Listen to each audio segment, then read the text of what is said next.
Mustard on the beat, ho, depot, rap, nigga, yeah, free throw, man down, call it amber lamps, tell him breathe, what's up, people? Nigga to the cross, he walk around like Tizo. What's up with these phony ass niggas trying to see Compton? They in the street and hating, fuck them all in their mama. How many options? Happy Wednesday, everybody. Happy hump day.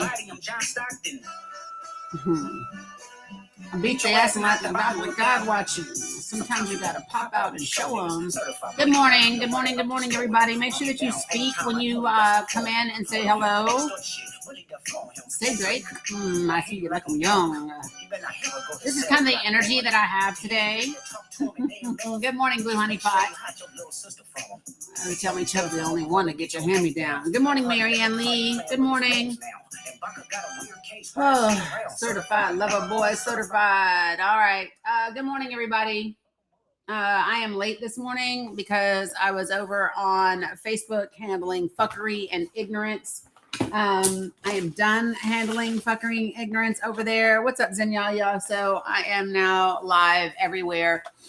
In case you are wondering, I am on the Tick of the Talk. I am on Substack. I am on YouTube. I am on Facebook. I am across all the places. So feel free to join me on any and all of those platforms. Salam Abu Samir, how to handle ignorance. Just depends on the day. Today was, I don't know, with a little bit of a throat punch. You know, it was meet you where you are. You want to meet me with fuckery, then I will meet you there. What's up, Red Pen? Good to see you. Hey, Sandra, good to see you as well. So yeah, so that's what yesterday got me. For everybody that that is a platinum subscriber, if you have not scheduled your one-on-one, you know, you get one-on-one with me every quarter.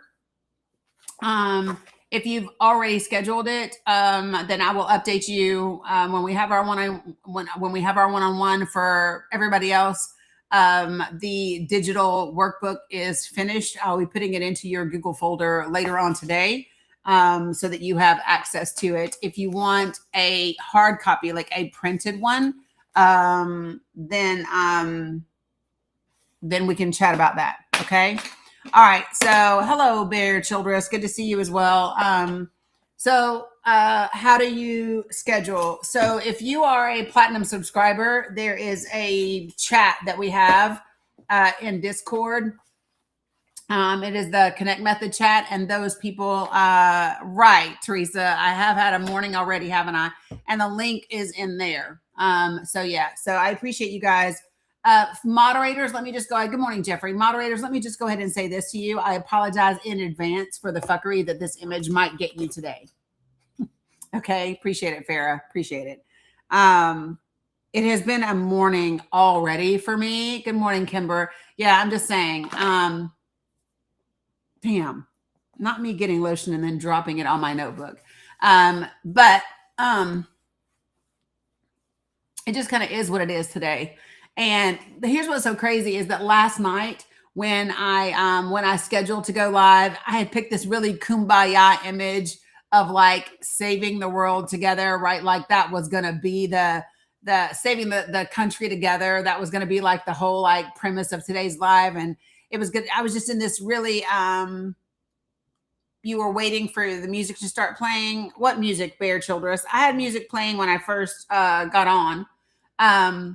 But what was so crazy is, what was absolutely wild is that by the time it was time for me to go live, I was no longer in that kumbaya moment, in that feeling.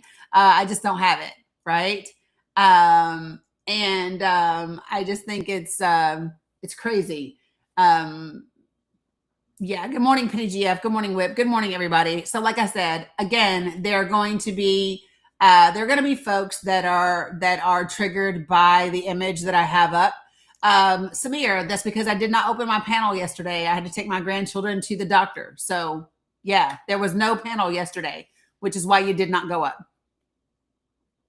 So yeah. All right. So folks, listen, there is a lot to talk about today. But one of the first things that I do want to do is I want to, why was there no panel yesterday? I just said so because I took my grandchildren to the doctor. Therefore, I wasn't on as long yesterday and I had to cover other things and then take my grandbabies to the doctor. That's why there was no panel yesterday. That's why. Yeah. So let me preface, I'm gonna preface this entire live by me saying this to you all. My cup is currently not full. My cup is currently not full, which means if you come at me sideways, I might straighten you the fuck up. Okay? My cup is not entirely full. I do not have the capacity for everybody's shit. Okay? So if you come at me sideways, I might straighten you the fuck up. So consider that to be like that's all I have for you today. That's all I got. Okay? So do however do whatever you believe is best for you. Right? So go from there. All right. Good morning, everybody. You've been that way for the last week, Zoe. Yeah, I have not been. I have been really great until this morning. And hey, Maddie Bell. I'm just like not fooling with it. You know what I mean? I appreciate it, Tina Noel. So let me explain something to people, okay? If you come in the room, so first of all, I'm going to tell every single one of you all to ignore the trolls. Ignore them. We appreciate them for coming in and boosting the algorithm and help pushing us out to the For You page. Like, we love that they are showing up to do that. Other than that, don't engage with them. Okay? All right. So just saying that. Oh, got you, Bear. Got you. No worries. Yeah, exactly, Anita. We love you for boosting. All right. So things that we are going to talk about today. We are going to play in full Carney's speech at the World Economic Forum. That is one thing that we are going to do today, and we're going to discuss the implications of that speech. If you remember on yesterday's live, I talked about a post that he put up after he had a meeting with China. And hey, Amy, and I shared with you all yesterday that yeah, but it's distracting for the chat.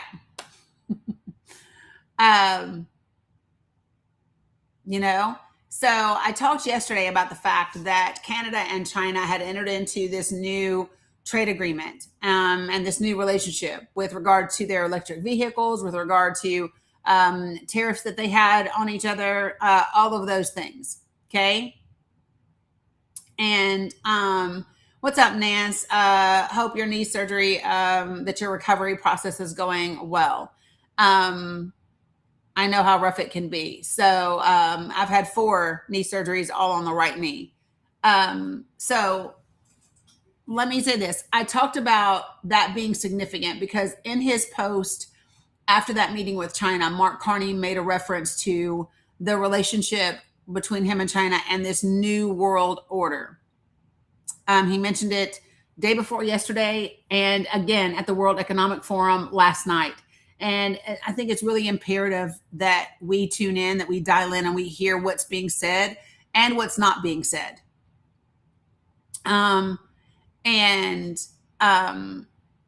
There's a lot that we need to be paying attention to.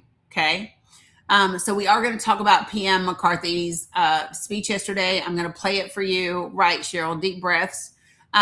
We are also going to talk about this fake ass peace board. We're going to talk about that because you all understand that he is saying very clearly, and he said out loud, that he is proposing that this peace board actually replace the UN. How many of you all heard him say that yesterday? That's a thing. The President of the United States actually offered up as a possibility that this peace board replace the UN. He sure did. We are entering into uncharted territory, guys. Like, nothing you've ever seen. And yeah, so when you have people like Viktor Orban and Benjamin Netanyahu and other and the other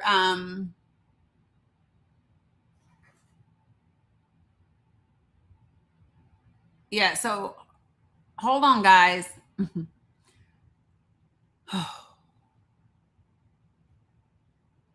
He can't take the Second Amendment away. It's not a thing.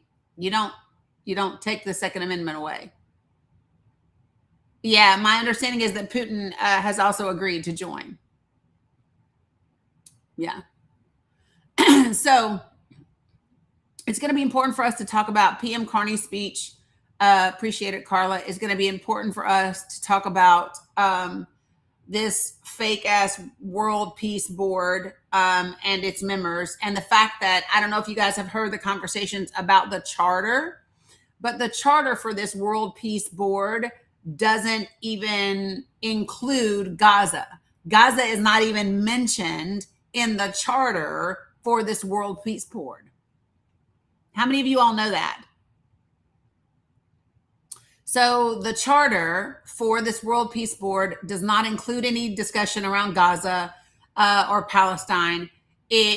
What it appears is that this no, Palestine is a country. Gaza is a city. So what it would appear is that the fake ceasefire that never resulted in a ceasefire, under which we've still had almost 500 Palestinians be unalived since this fake ceasefire was put into place. And these and now you have this World Peace Board, right? Okay, Sergio. You all do know that if you go outside and you go, the sun no exist, stay the fuck out there and see if you don't get sunburned. Go outside and just stay in the sun. Go outside when it's 90 degrees and say, sun no exist, and stay your ass out there. No sunscreen, no nothing, and see what the fuck happens. I bet you learn that the sun exists. So for those of you all who do not understand, if you are not part of the 1%, you can't afford to live in an alternate reality. You hear me? Like Donald Trump can exist in a world in where there's nothing he can't accomplish and everything happens the way he says it is because he's in a position that he can afford to live in some alternate universe. The rest of the world cannot. Okay? The rest of the world cannot. Sergio, no one cares. What does that mean? And please don't type in all caps. There are 4 simple guidelines in this space, Sergio. 1, be respectful. 2, no slurs. 3, don't spam my comments. And 4, don't type in all caps. The reason for the 4th one is very simple. There are folks that are vision impaired. Caps is reserved for those people and my moderators. Good morning, happy girl. Okay, what's up, cats? So it's not hard to do. Okay? Appreciate it, Blue Honey Pot. So, things on the agenda. Thank you, Carla. We're going to need it, as you can tell today. Hey, Alice. What's up, Maggie? So, things that we're going to talk about today are when did Roger Stone make that comment? He made that comment January 21st, 2021. He made that comment at the same time that he said Donald Trump needed to be impeached, that he deserved to serve a long prison sentence, and at the same time that he said Jared Kushner needed to be investigated, and at the same time that he said Ivanka was an AB bitch. That's when he said it. And I'm happy to play the recording for you. Hey, Mindy B.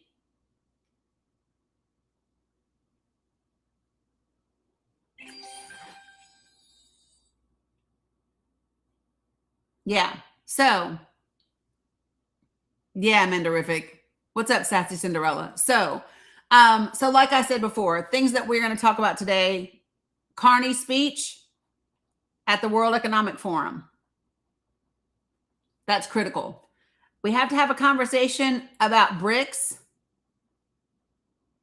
And hold on, let me see if I can pull this thing up and I'll tell you this other thing.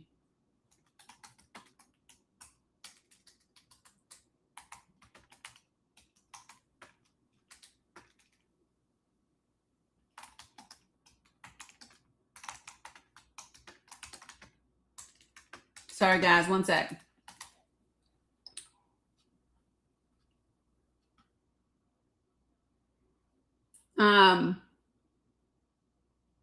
So we have to talk about BRICS. We have to talk about this transaction that took place last weekend, in the last week, where other countries were able to initiate an entire transaction, an international transaction that did not have to include a single U.S. bank, and they did it using BRICS. Okay, so we've got to talk about BRICS and that transaction. We've got to talk about Carney's speech, Carney and China, the World Peace Oligarch Board. We have to talk about that, and a few other things. So, William, if you would like to discuss the speech, feel free to request up. I mean, I highly doubt that you will, but if you want to request up, you're welcome to do so. You are welcome to do so. Okay? That's the way it works in this space. Oh.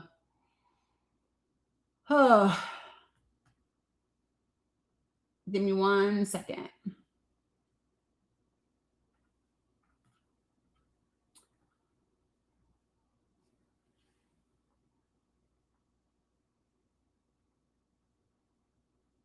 All right.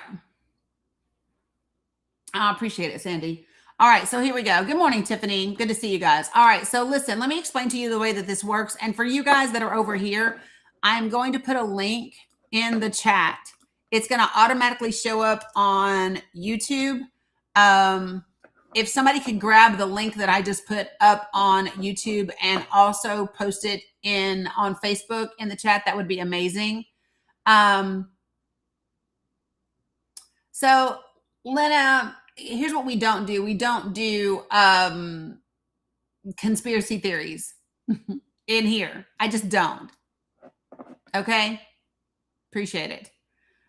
Y'all tickle me. If you spent even half as much time as you do talking about conspiracy theories with actual facts and evidence, and you took that and you voted appropriately, the country might be in a whole different position that it is in right now. But there are too many people that just would rather talk about conspiracy theories and bullshit than actually be focused and rooted in things that matter. So, just saying. Good morning, Scott. Yeah. So Nelson, feel free to come join the panel. I got time today, Nelson. Not a lot of time, but I got time. So I invited you up, Nelson. If you want to come on. Zombie, did you mean to request up? And if you did, what is it that you want to discuss?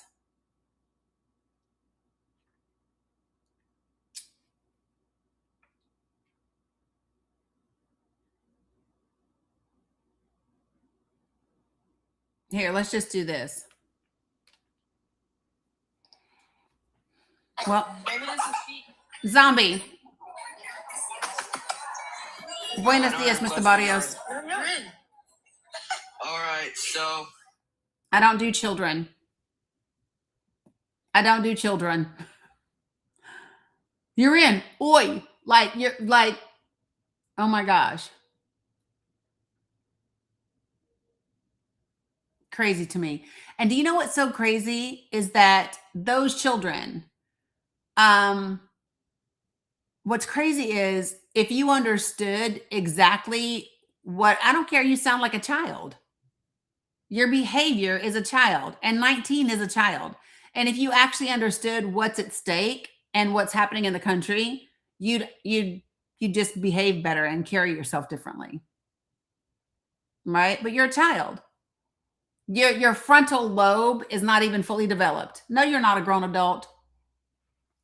Come back when you're 26. Come back when you're 26. Your frontal lobe is fully developed, and then we can have a conversation. So, not the case. All right. So, I mean, it's true, right? Boost, brave. No, that's not judgmental. That's a fact, Joseph. So let me understand. I brought them up to the panel. There was nothing but fuckery and giggling in the background, and I don't have time for that. Okay? So that's not me judging. That's not me being judgmental. It's not as if somebody said, "Oh, I want to come up on the panel," and I'm 19 years old, and I said, "Oh, you're a child." No, I actually judged you on your behavior before I even knew how old you were. And that's the difference.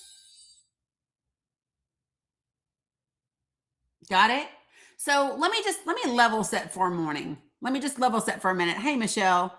No, Michelle, for some reason they don't come through. I don't know why, but they don't come through. So let me just level set. If you've never been in one of my lives before, please put a 1 in the comments. If you've never been in my live before, put a 1 in the comments. So I can maybe give you some information that might be helpful to you. Okay, great. All right, so here's what we do in this space. Hey, Donna Ski, okay? So in this space, we have fact-based discussions. Sometimes the discussions are passionate, but they are always respectful, right? So they are respectful. There's no use of slurs, any of that kind of stuff. And they're fact-based. What I don't do is debate in this space, right? To me, debates aren't of much use, right? Because when people debate, someone's trying to win or someone's trying to make the other person lose. And to me, that's just not beneficial, right? So what we do in this space is we have productive conversations, right? And we discuss facts and we discuss policy and we discuss things like that. So we don't debate here. Why was I a jerk to that kid? Because they joined my panel behaving like a child. That's why. And I wasn't a jerk. What I said is come back when your frontal lobe is developed. So yeah, I think you're being a jerk when you join a panel and the entire country or you must be friends with them.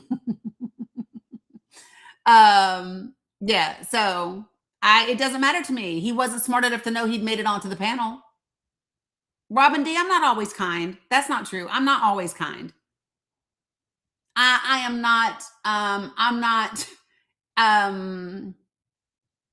I'm not vicious or harmful, right? But I'm not always kind. Some people don't deserve kindness in the moment.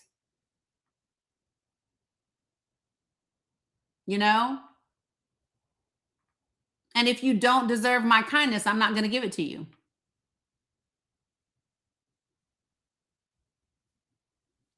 Well, I don't know. Kind, nice, whatever you want to call it. Yeah. Yeah, just is what it is. Yeah, I'm definitely not here for the BS today. All right, so first thing we're going to do is listen to the first thing that we're going to do is listen to the speech by PM Carney. Yeah, I'm not, Nini. And then we need to have a discussion about it, okay? So here we go. What's up, Chris? All right, here we go. Welcoming Prime Minister of Canada, Mark Carney. Yeah, I got you, Thank you very much, Larry. I'm going to start in French and then I'll switch back to English. Merci Larry. Thank you, Larry. C'est un plaisir It is both a pleasure et un devoir and a duty d'être parmi vous to be with you en tonight ce point sur in le nom this pour le Canada pivotal et pour le moment monde. that Canada and the world go Et je through. parlerai aujourd'hui de la Today I rupture will de talk l'ordre about the mondial, rupture in the world de order, la fin the d'une end fiction of agréable a et pleasant du fiction début and the d'une beginning réalité of a brutale. harsh Où la reality, géopolitique where des grandes geopolitics, puissances where n'est the soumise à large aucune main power contrainte. geopolitics is submitted to no Mais je vous limits, no soumets, constraints. par ailleurs, que les autres On the other pays, hand, I would like to en particulier tell les you that the other puissances countries, moyennes comme le especially Canada, ne sont intermediate pas powers like impuissants. Canada, are not powerless. Ils possèdent la capacité de They construire un have the nouvel capacity ordre to qui build a new intègre order nos that valeurs, encompasses our values, comme le respect des droits such as humains, respect for human le rights, développement sustainable durable, la development, solidarity, la souveraineté sovereignty, et l'intégrité and territorial territoriale des integrity États. of the various states. La puissance des moins The puissants power of the less power commence par l'honnêteté. with honesty. It seems that every day we're reminded that we live in an era of great power rivalry, that the rules-based order is fading, that the strong can do what they can We're and the watching weak PM must suffer Carney's speech. what they must. And this aphorism of Thucydides is presented as inevitable, as the natural logic of international relations reasserting itself.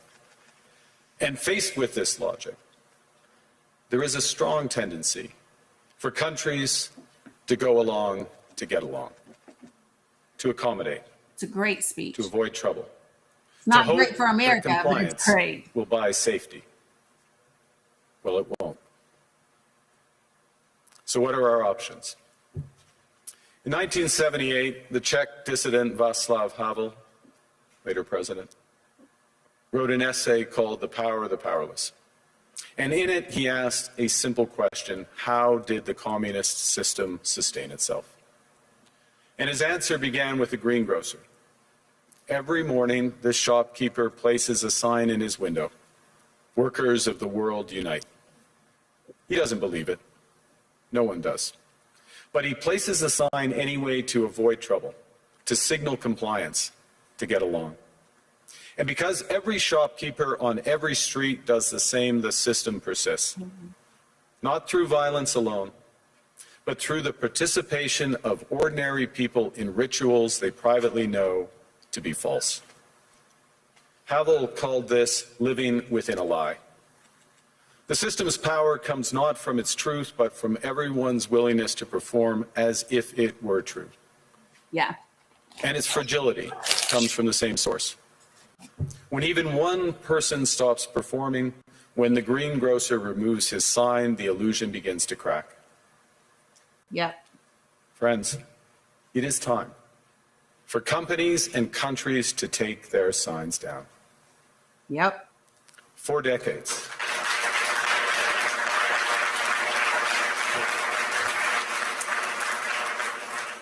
For decades, countries like Canada prospered under what we called the rules-based international order. We joined its institutions, we praised its principles, we benefited from its predictability. And because of that, we could pursue values-based foreign policies under its protection. We knew the story of the international rules-based order was partially false. That the strongest would exempt themselves when convenient. That trade rules were enforced asymmetrically. And we knew that international law applied with. Okay, so give me a second. Guys, this is PM Carney from Canada. He is speaking at the World Economic Forum yesterday. And it is really important that we listen to the word choice. And for the person who said, you know, you could have done without the conversation around communism, I think the quote that he made is what was relevant. Okay, the quote that he made is what was relevant. Is like, how did it continue to exist? How was it perpetuated? And so he's using that, number one, because it resonates with absolutely everybody, right? And it's also an accurate demonstration. So I'm gonna play it. I'm gonna rewind just a little bit If one of my moderators could actually type PM Carney World Economic Forum and then pin that post, that would be amazing. It's truth, but from everyone's willingness to perform as if it were true. And its fragility comes from the same source. When even one person stops performing, when the greengrocer removes his sign, the illusion begins to crack. Friends, it is time for companies and countries to take their signs down. For decades,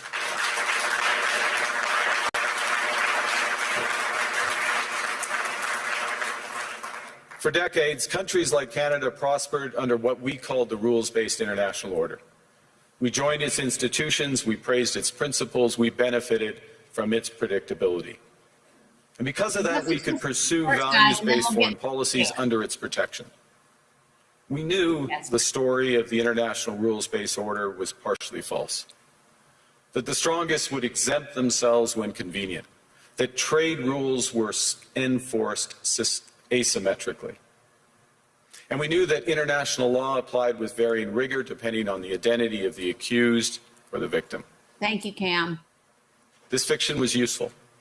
And American hegemony in particular helped provide public goods, open sea lanes, a stable financial system, collective security, and support for frameworks for resolving disputes.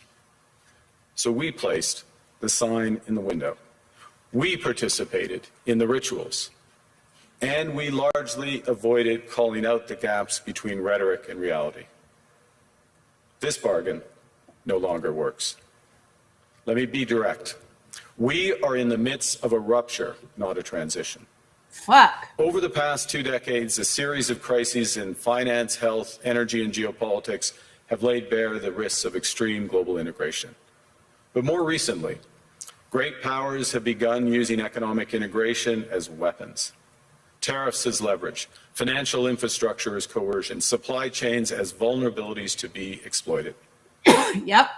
You cannot live within the lie of mutual benefit through integration when integration becomes the source of your subordination. Did you hear that? When integration becomes the source of your subordination. So if you all have been with me for a while now, you heard me talk, gosh, more than a year ago, I talked about the fact that we were going to be in for a shock because the entire world prepared for this moment.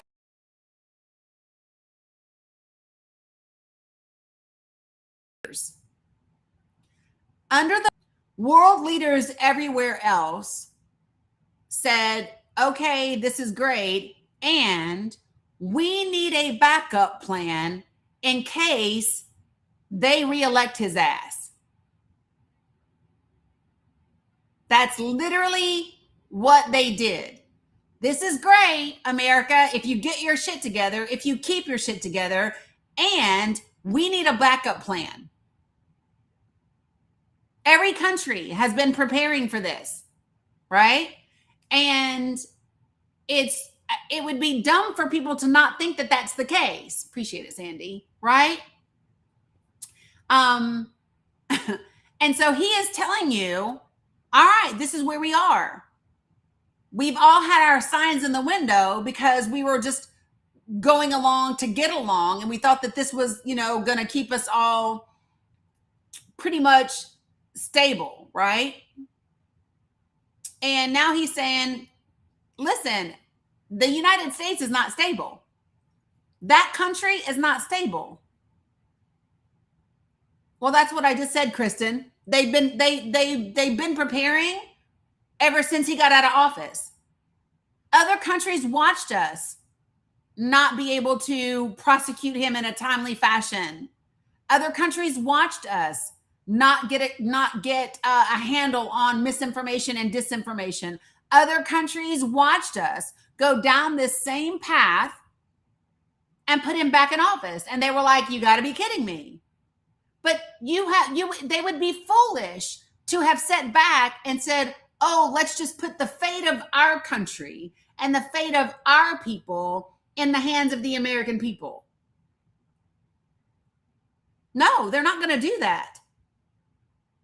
Why? Because we have demonstrated we can't be trusted to do the right thing, not only for ourselves, but for the rest of the world. Americans have long since demonstrated that we tend to be really fucking selfish. We don't think beyond our own country. We've got the Prime Minister of Canada who begins his speech in French, then switches to English, and we've got a president that can't even speak English half the time and pronounce the countries that he's talking about. There's a difference in our leadership compared to the leadership in other countries and around the world. I mean, it sounds like I'm making fun, but it's the truth. Other countries fund their education systems so that their children know at least 2, sometimes 3, 4, 5, and 6 different languages. Americans speak whatever the fuck we speak, and then when we travel, we think everybody else is supposed to speak what we speak.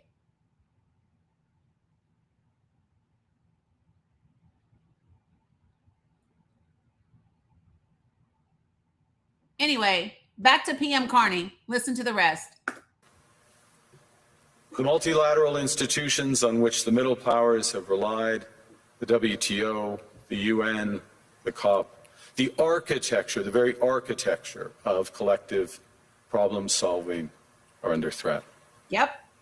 And as a result, many countries are drawing the same conclusions, that they must develop greater strategic autonomy in energy, food, critical minerals, in finance and supply chains. And this impulse is understandable. A country that can't feed itself, fuel itself, or defend itself has few options. When the rules no longer protect you, you must protect yourself. 100%. But let's be clear-eyed about where this leads. A world of fortresses will be poorer, more fragile, and less sustainable. A world of fortresses will be purer, more fragile, right? I want him to say that part again. Just give me a second. Listen. But let's be clear-eyed about where this leads. A world of fortresses will be poorer, more fragile, and less sustainable. And there's another truth. Fragile and less sustainable. If great powers abandon even the pretense of rules and values for the unhindered pursuit of their power and interests, the gains from transactionalism will become harder to replicate. Hegemons cannot continually monetize their relationships. Allies will diversify to hedge against uncertainty. He's telling you your allies are going to diversify because there's uncertainty. Like, he can't be any clearer in what he is saying to us. We are absolute idiots to not be listening to the world around us. And for everybody that screams America first, let me just be clear. When you put America first over your allies, he's the Prime Minister of Canada. When you do that, expect for your allies to go, okay, well, they just need to be alone. And in case you all don't understand, we can't fucking function alone. A vast majority of the ingredients that we need for our medications, where do they come from, you guys? For our antibiotics, where does the vast majority of those components and minerals come from? China. Exactly, Main Street. They come from China.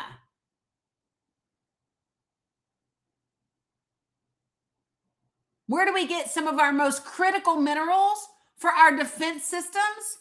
China.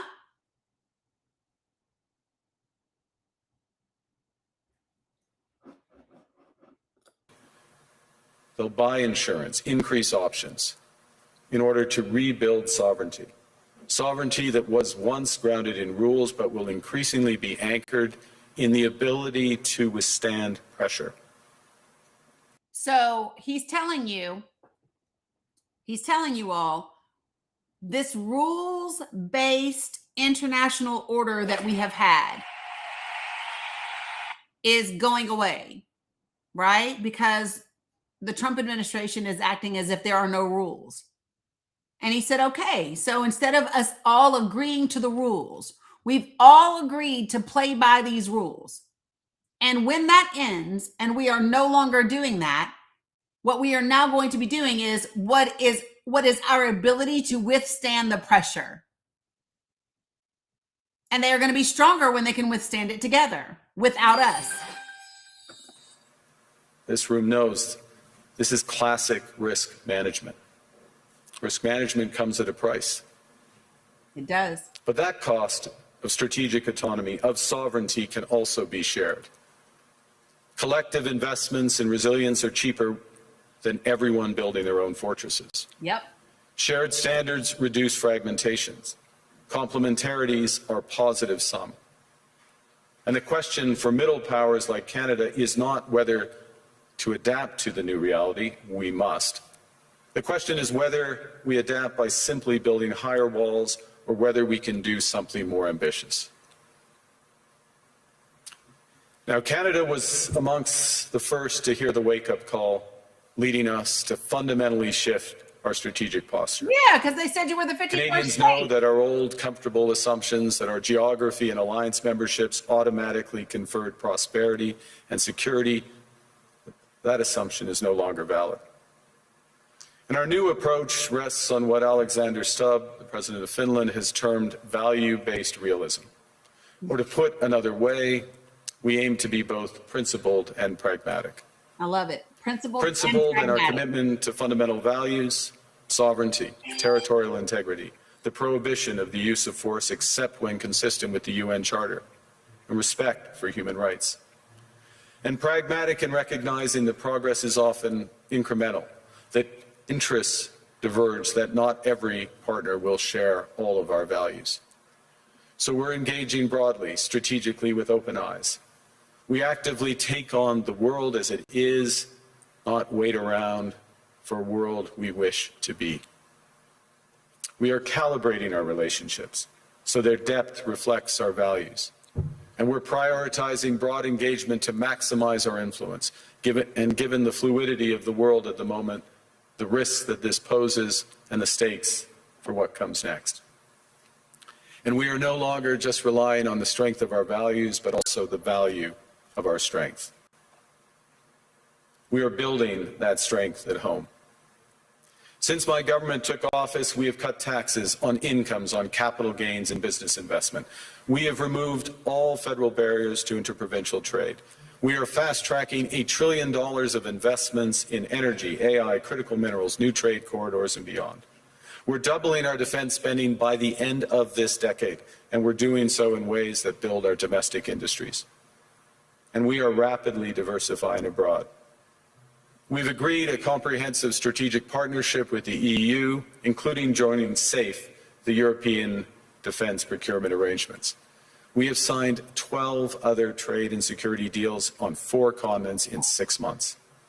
The past few days, we've concluded new strategic partnerships with China and Qatar.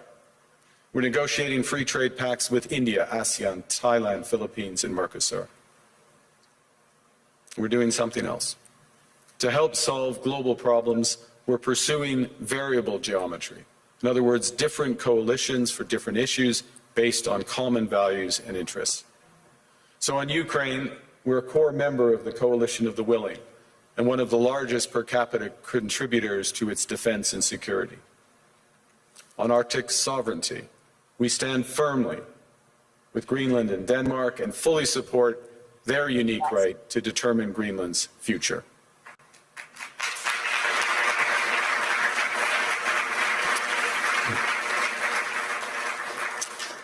Our commitment to NATO's Article 5 is unwavering.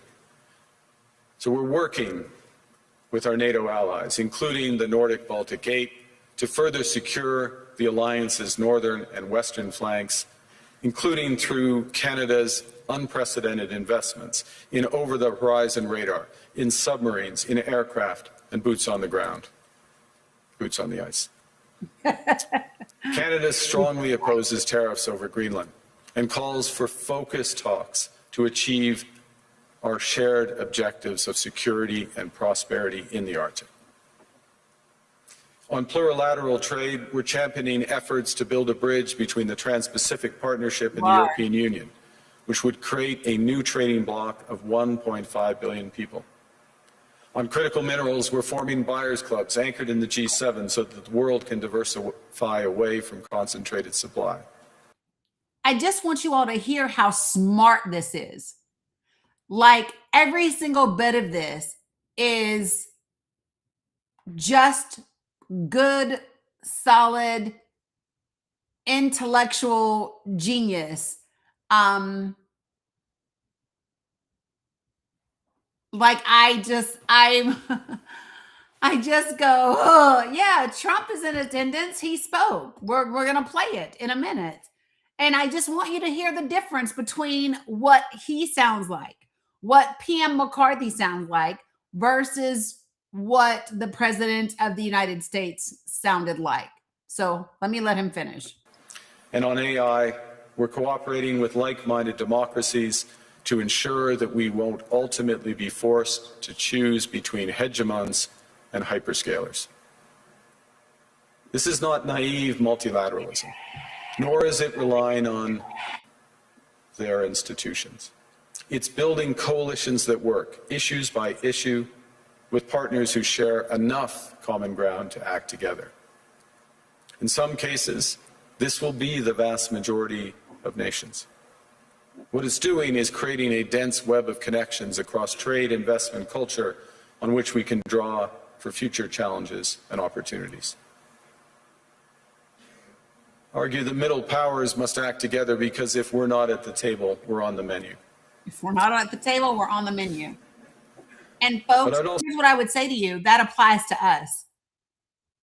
Let me just tell you, folks, when you think, oh, I own the table or the table's mine, when everybody else stops showing the fuck up, yeah, buddy.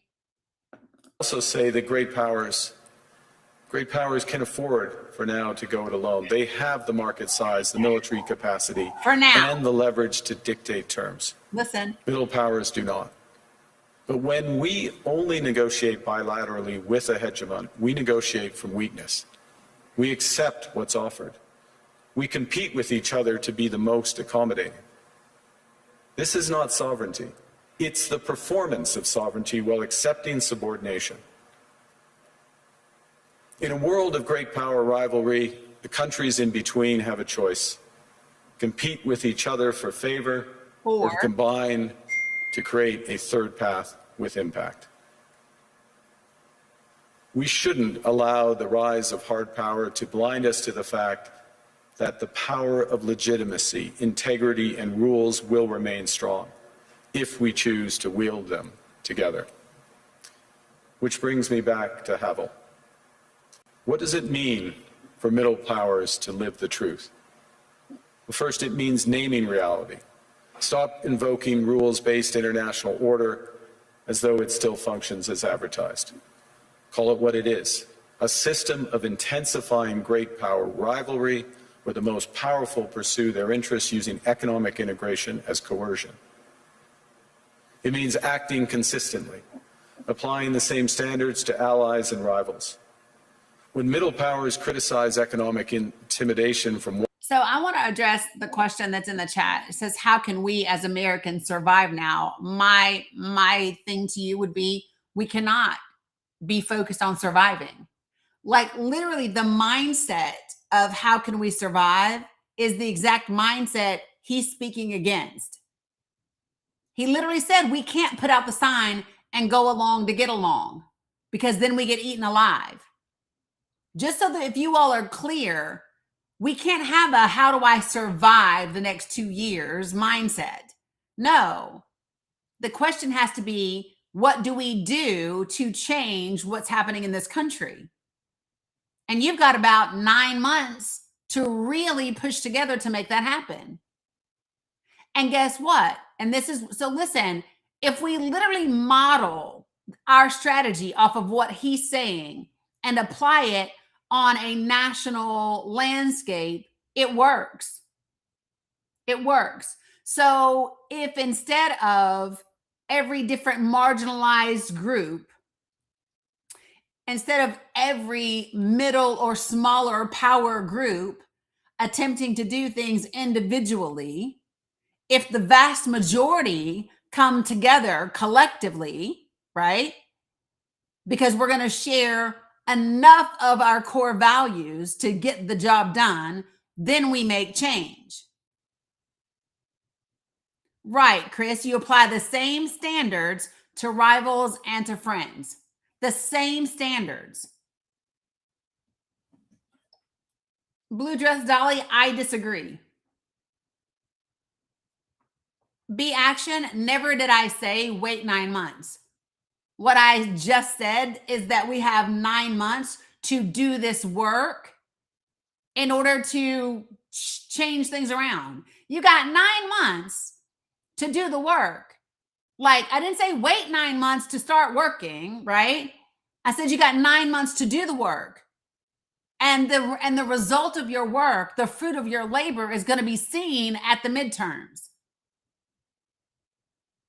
It's going to be seen every month between now and then.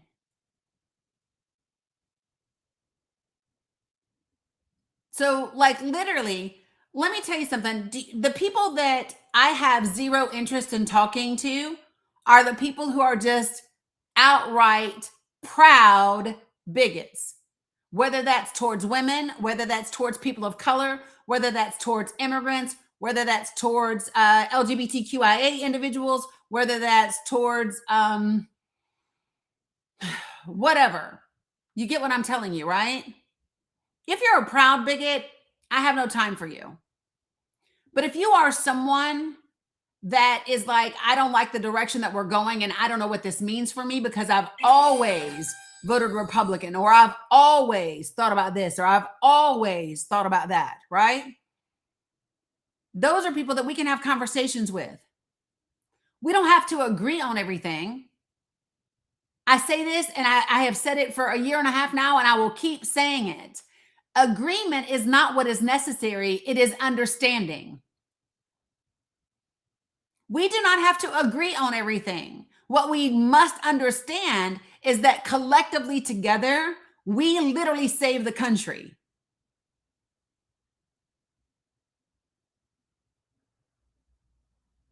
And make no mistake, nothing is ever going to be the same. There's no going back. Other countries have seen what we do. They have seen what our Congress is willing to let happen.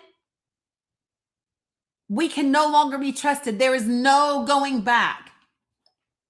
We have literally spit in the face of our longest, closest allies. There is no going back. So you must get on board with what you are creating today.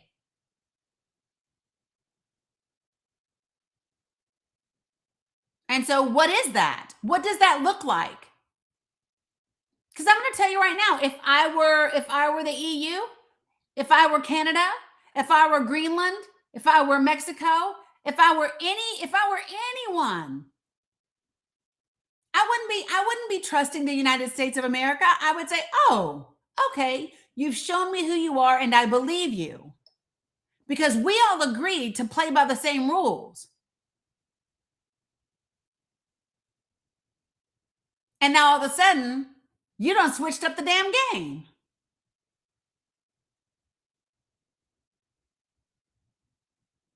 Now all of a sudden, you've switched up the game. Like when we play Monopoly, we're not just like everybody expects when you play Monopoly to get to free parking and collect the money that's in the middle, right? Nah. These folks are saying, yeah, no, you don't get free parking. Every time somebody lands on free parking, we get the money because it's our game, but it's not.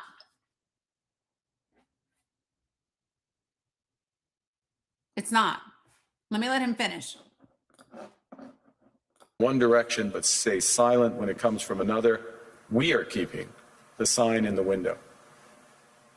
It means building what we claim to believe in. Rather than waiting for the old order to be restored, it means creating institutions and agreements that function as described. And it means reducing the leverage that enables coercion. That's building a strong domestic economy.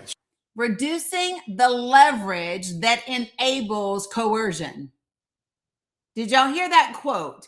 It means reducing the leverage that enables coercion. Y'all, they talking about us, in case y'all missed it. Should be every government's immediate priority. And diversification internationally is not just economic prudence, it's a material foundation for honest foreign policy. Yes. Because countries earn the right to principled stands by reducing their vulnerability to retaliation. So Canada. Canada has what the world wants. We are an energy superpower. We hold vast reserves of critical minerals. We have the most educated population in the world. Our pension funds are amongst the world's largest and most sophisticated investors. In other words, we have capital, talent. We also have a government with immense fiscal capacity to act decisively. And we have the values to which many others aspire. Canada is a pluralistic society that works. Our public square is loud, diverse, and free. Canadians. Ooh, our public square is loud, diverse, and free. Y'all just sit with that for a minute. Our public square is loud, diverse, and free. Man, listen. Remain committed to sustainability. We are a stable and reliable partner in a world that is anything but. A partner that builds and values relationships for the long term. And we have something else. We have a recognition of what's happening and a determination to act accordingly. We understand that this rupture calls for more than adaptation. It calls for honesty about the world as it is. We are taking the sign out of the window. We know the old order is not coming back. We shouldn't mourn it. Nostalgia is... Shit. He said, we know the old order is not coming back. We shouldn't mourn it. Y'all, he said we shouldn't mourn it. Whew-wee. is not a strategy. Mourning is We not- believe that from the fracture, we can build something bigger, better, stronger, more just. This is the task of the middle powers. The countries that have the most to lose from a world of fortresses and a most to gain from genuine cooperation. The powerful have their power. But we have something too. The capacity to stop pretending, to name reality, to build our strength at home, and to act together. That is Canada's path. We choose it openly and confidently, and it is a path wide open to any country willing to take it with us. Thank you very much. He said to any country that is willing to take it with us.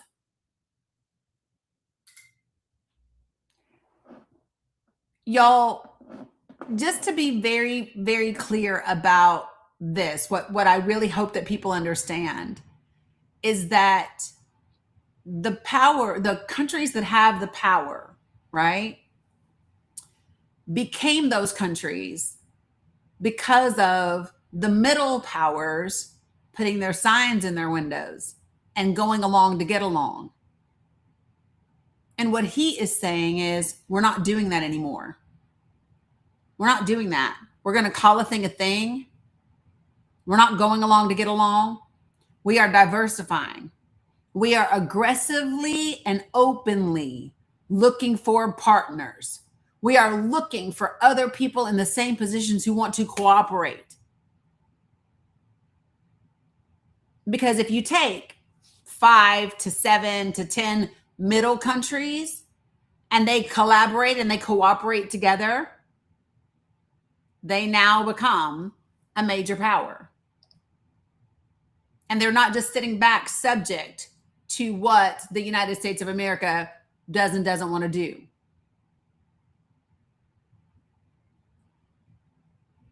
And he did get a standing ovation, 100%, as he should. Just to be clear. Okay, so let me see if I can pull this up. That was loud. All right, so in contrast, we are now going to listen to the President of the United States, Donald J. Trump, also giving his speech at the World Economic Forum. You ready? Here we go.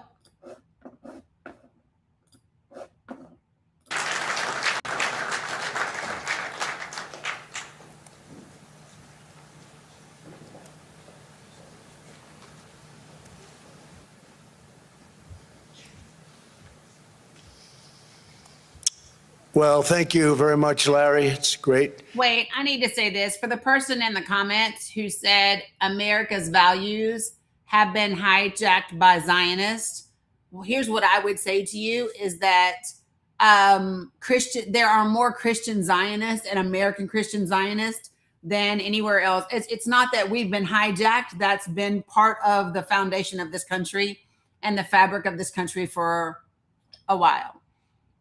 All right. Here we go. To be back in beautiful Davos, Switzerland, and to address so many respected business leaders, so many friends, few enemies, and all of the distinguished guests. It's a who's who, I will say that. I've come to this year's World Economic Forum with truly phenomenal news from America. Yesterday marked the one-year anniversary of my inauguration, and today, after 12 months back in the White House, our economy is booming, growth is exploding, productivity is surging, investment. So you do understand. I just want you all for people to understand. The World Economic Forum is not fucking Fox News. The World Economic Forum is not an Alex Jones podcast, right? The World Economic Forum doesn't listen to words like booming, surging, and believe it to be true, right? That's not a thing. Like, they actually know the damn numbers, you know? And so I think it's just really important for people to understand that when you can't say, just listen to the words. Tell me you don't know shit without saying you don't know shit. And all of the distinguished guests. It's a who's who, I will say that. I've come to this year's World Economic Forum with truly phenomenal news from America. Yesterday marked the one-year anniversary of my inauguration, and today, after 12 months back in the White House, our economy is booming, growth is exploding, productivity is surging, investment is soaring, surging, incomes are rising, Inflation has been defeated. It is literally like somebody said, get a damn thesaurus and find all the synonyms, please. Booming, exploding, soaring, surging, rising. It literally is a fucking thesaurus for synonyms for the same damn word.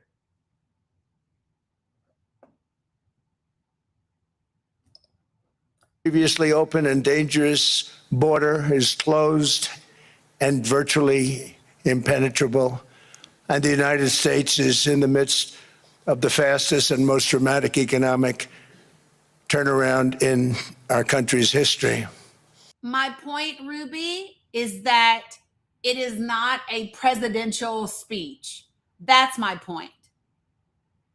My point is that not only is what he's saying not accurate and untrue and not supported by facts and data, right?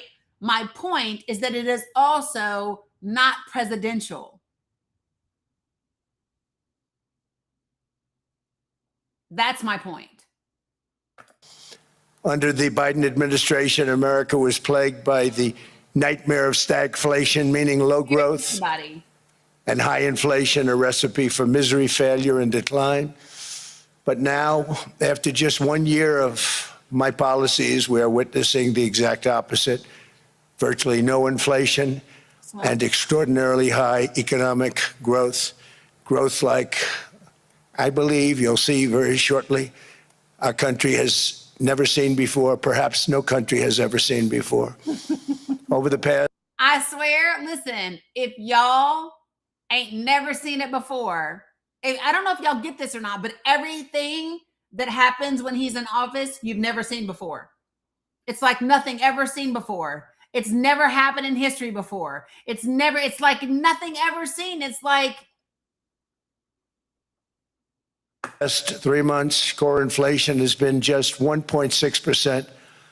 Meanwhile, fourth quarter growth is projected to be 5.4%, far greater than anybody other than myself and a few others had predicted. Since the election, the stock market has set 52 all-time high records. So that's in 1 year, 52 records, So adding what- $9 trillion in value to retirement accounts, 401ks, and people's savings. People are doing very well. They're very happy with me. Since my inauguration, we've lifted more than 1.2 million people off of food stamps, and after 4 years in which Biden secured less than $1 trillion of new investment in our country. Think of that, 1 trillion, substantially less than that. In 4 years, we've secured commitments for a record-breaking $18 trillion, and we think when the final numbers come out, they'll be closer to $20 trillion of investment. That's never been done by any country at any time, not even close. Just over 1 year ago, under the radical left Democrats, we were a dead country. Now we are the hottest. we're the hottest. We're the hottest country. Because you know you got to be hot here on Love Island. Like, what the fuck? We're the hottest country ever. Aren't we sexy? Aren't we sexy? If you're into S&M, like if you're into BDM, we are. Because we'll put a fucking mask on and Country come anywhere in the drag world. up, drag you off somewhere. Like if you're into bondage, yeah, we're sexy. Yeah, we're hot. Yeah, because we will absolutely put on fucking masks and grab your ass off the street. Dumb. Dumbest shit ever.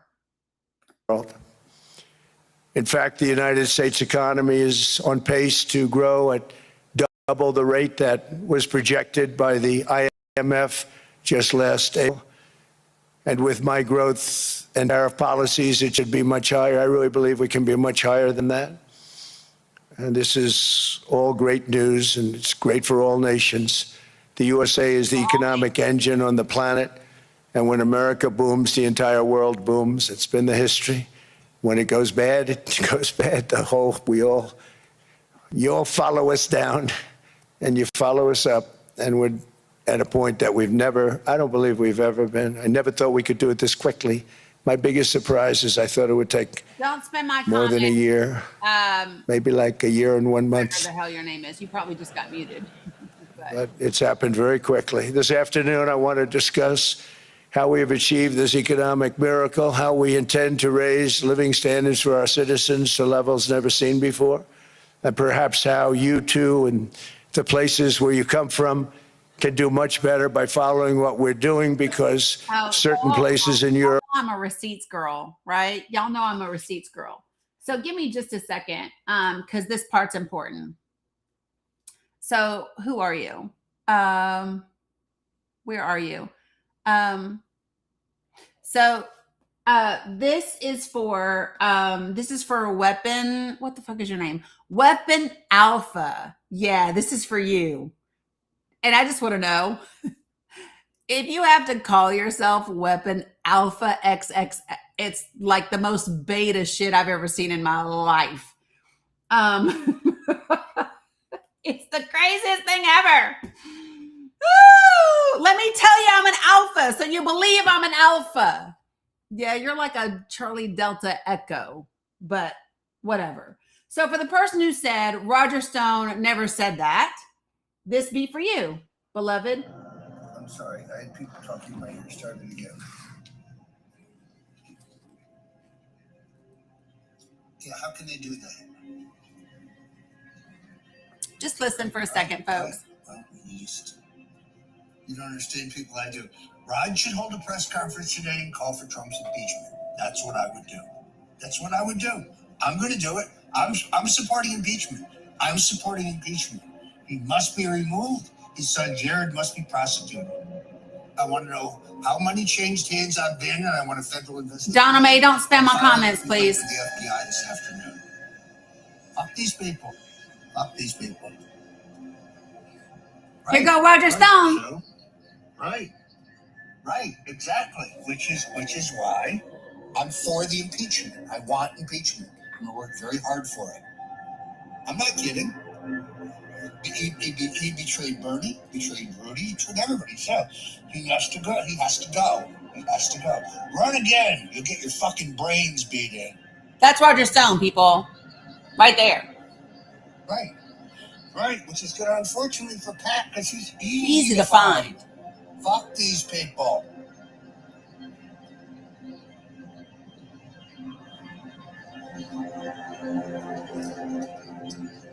Here we go. Let's be very clear. There is no Bannon, cocksucker. It's one sentence. It's one sentence. So if you're in a room with him, says that, punch him in the mouth as hard as you can. To make your point. It's one sentence. We're not stupid. There is no paperwork. You cocksucker. He needs to be impeached. He needs to be impeached. He needs to be denounced and impeached. The greatest single mistake in American history. Oh, shit. Did y'all hear it? The greatest single mistake in American history. Hold on. I'm going to do it for you again. Alpha boy with your beta ears. Clean them out. Clean them out, alpha boy with your beta ears. You ready? Listen. Greatest single mistake in American history. Greatest single mistake. Greatest single mistake in American history. The greatest single mistake. Don't tell me what Roger Stone didn't say. I know what he said. Miss me with it. Anyway, back to the President of the United States and all the lies he's telling. Europe are not even recognizable, frankly, anymore. They're not recognizable. And we can argue about it, but there's no argument. Friends come back from different places. I don't want to insult anybody and say I don't recognize it. And that's not in a positive way. That's in a very negative way. And I love Europe, and I want to see Europe go good. But it's not heading in the right direction. In recent decades, it became conventional wisdom in Washington and European capitals that the only way to grow a modern Western economy was through ever-increasing government spending, unchecked mass migration, and endless foreign imports. The consensus was that so-called dirty jobs and heavy industry should be sent. The next time you send your children off to school, tell them, I want you to go good now. I want you to go good because you're going bad. Elsewhere, that affordable energy should be replaced by the Green New Scam, and that countries could be propped up by importing new and entirely different populations from faraway lands. This was the path that Sleepy Joe Biden administration and many other Western governments. Does he understand that saying Sleepy Joe Biden is not impressive at the World Economic Forum? This is not a campaign speech. Very foolishly followed, turning their backs on everything that makes nations rich and powerful and strong. And there's so much potential in so many nations. The result was record budget and trade deficits and a growing sovereign deficit driven by the largest wave of mass migration in human history. We've never seen anything like it. He's never. Quite frankly, many parts of our world are being destroyed before our very eyes, and the leaders don't even understand what's happening. And the ones that do understand aren't doing anything about it. Virtually all of the so-called experts predicted my plans to end this failed model would trigger a global recession and runaway inflation. But we have proven them wrong. It's actually just the opposite. In 1 year, our agenda has produced a transformation like America has not seen in over 100 years. Instead of closing down energy plants, we're opening them up. Instead of building ineffective, money-losing windmills, we're taking them down and not approving any. Instead of empowering bureaucrats, we're firing them, and they're going out and getting jobs in the private sector. Do you know how dumb you have to be to think saying you're tearing down windmills is a flex?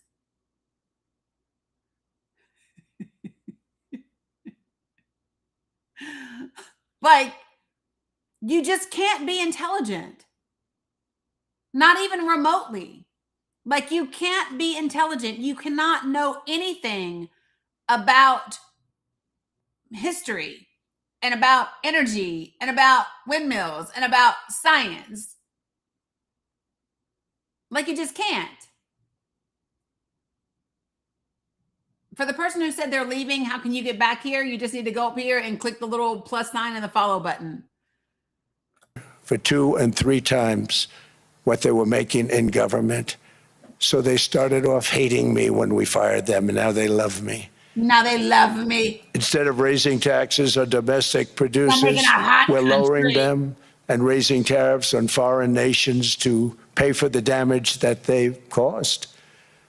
In 12 months, we have removed over 270,000 bureaucrats from the federal payrolls, the largest single-year reduction in government employment since the end of World War.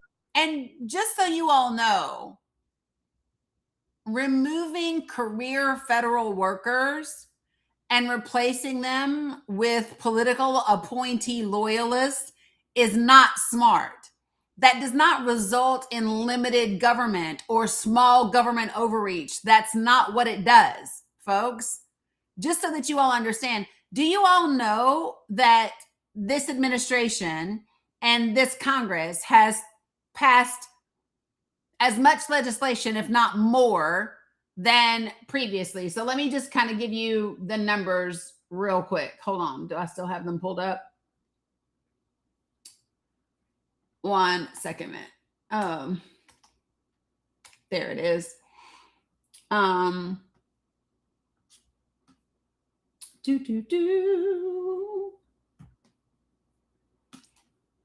Boy, this thing be overdoing it. I'll pull it up for you in just a second because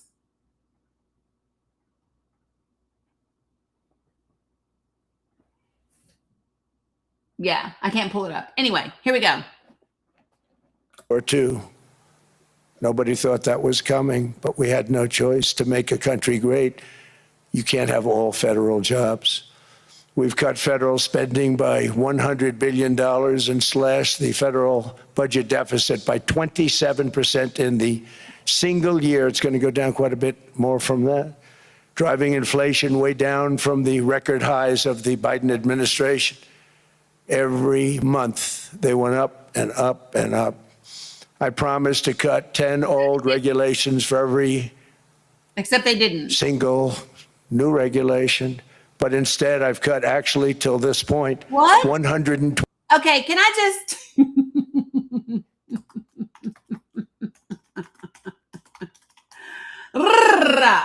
holy jeez. All right. So if we could just play the game, okay? The annual inflation rate for 2024 was 2.9. For 2025, it was 2.7.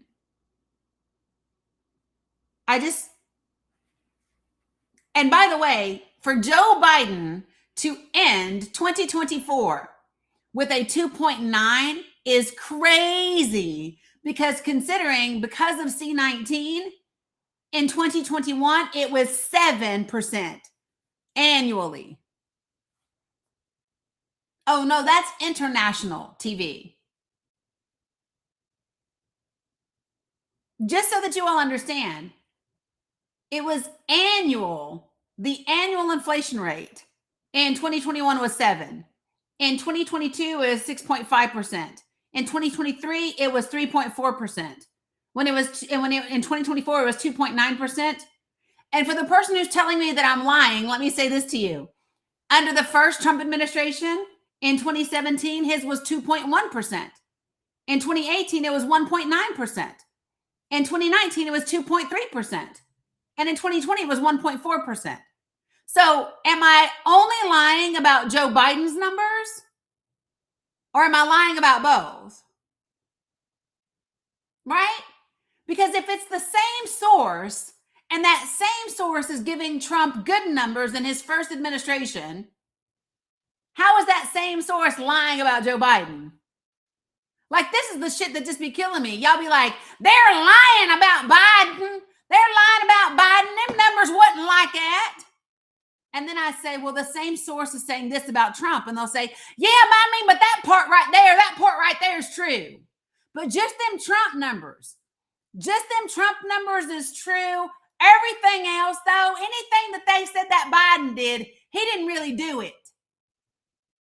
It's only them years where they put that Trump numbers up that they was right. Everything else wasn't right. You just sound crazy. 29 regulations for every one new regulation approved. So every time they come in with a new regulation, we do at least 10, but so far it's averaging out to 129, if you can believe it. Because I'm from there. Y'all, I'm from Northeast Tennessee. Everybody where I'm from, they talk like this. Everybody. They sound like this. Yeah, they do. In July, we passed the largest tax cuts in American history, including no tax on tips, no tax on overtime, no tax on Social Security for our great seniors. We also provided 100% expensing. That's the one they like. And bonus depreciation for all new equipment and capital investments to help companies. So here's what he wants to say.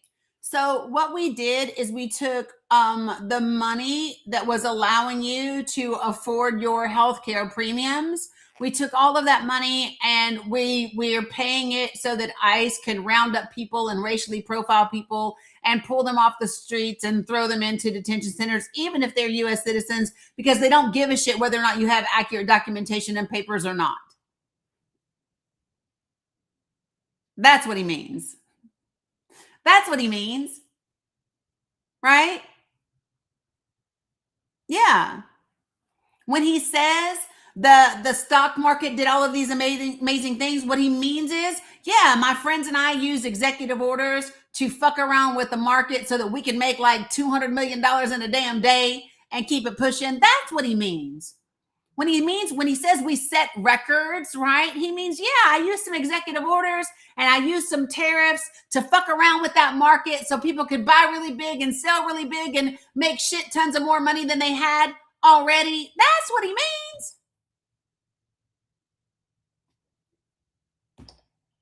This ain't difficult. And I have to be honest, I can't even listen to the rest of this shit. I literally would vomit in my mouth and want to pull my, y'all ever see the movie Gray Man? And y'all see when he pulls when he pulls Billy Bob Thornton's fingernails off? Right? That's what that shit is like for me. I can't do it. I do, Carla, I do. It's 1:00. And one of the things that I'm committed to doing is not amplifying the lies. I can't listen to him because that's all he does is lie. I can't because it is sad when I have to say I can't play a speech by the President of the United States because it is so full of misinformation and disinformation that I'm lying to people, that I'm amplifying things that I know aren't true.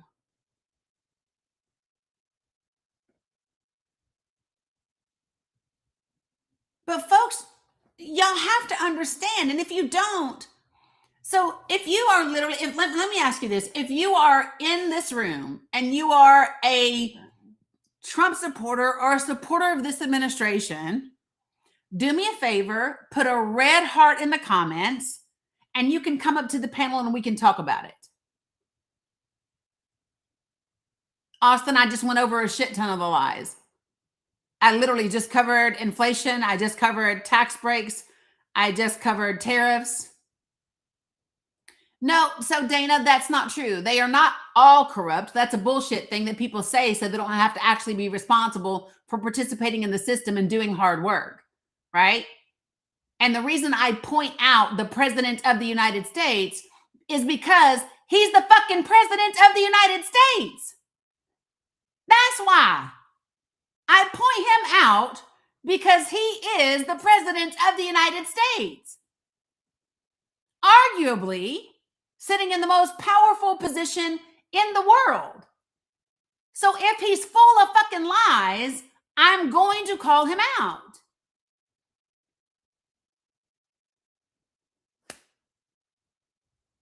Done. Simple as that.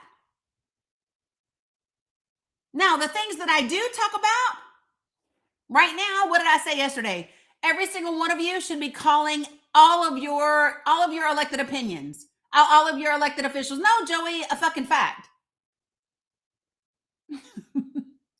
all of your Democratic elected officials, call them up and ask them why every single one of them hasn't co-sponsored the articles of impeachment for Pete Hegseth. Because they've been ready since December. Ask all of them, why haven't they all co-sponsored the articles of impeachment for RFK Jr.? They've been ready since December.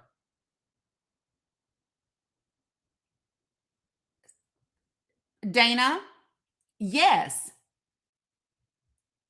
Like, I don't know why you don't understand that. Yeah.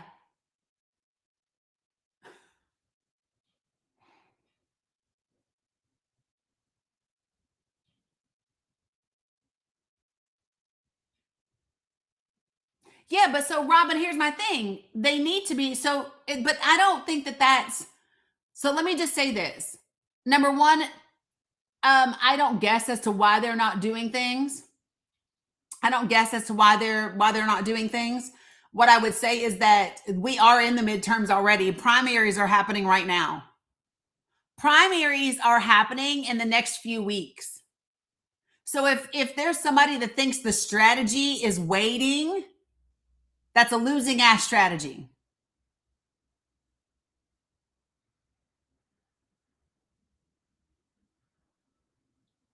There are articles of impeachment for Pete Hegseth, which doesn't have any co-sponsors on it, and RFK Jr. that only has one co-sponsor on it. No, the articles of impeachment for Kristi Noem have over 70 Democrats that have signed on.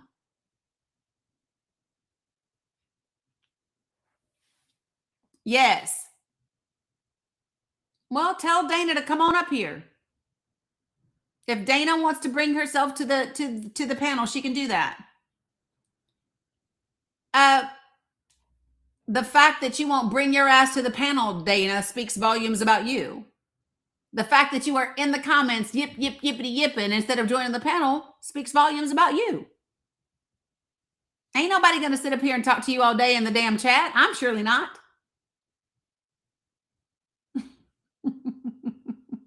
I'm surely not. Pull them up.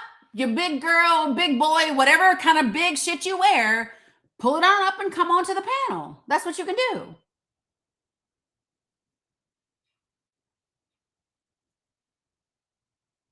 Do you want to know what's different, folks? When you come here and you're with me, do you want to know what the difference is? Is I am cool with holding anybody accountable. I'll give you an example. when Democrats told everybody last year that no, that's not an attack. I didn't go straight to an attack. I invited your ass to the panel 3 times before that. That's not straight to the attack. I could have gone straight to the attack, but I didn't. Inviting your ass to the panel is not an attack. Sometimes accountability can feel like an attack if you're not used to it, Dana. Yeah, accountability can feel like an attack when you're not used to it. And so what you don't like is me saying to you, stop popping off at the mouth in my chat instead of getting on the panel. That's it. Now, let me say this, folks.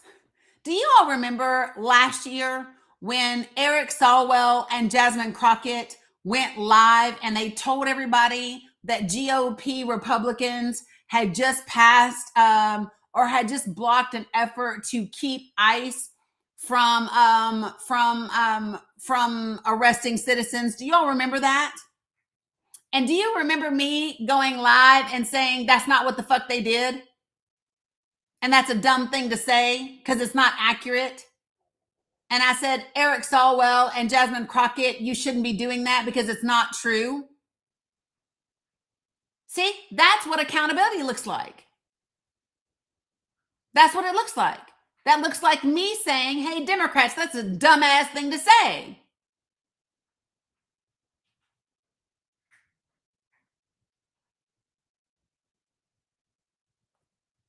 So, Dana, you can miss me with that partisan shit.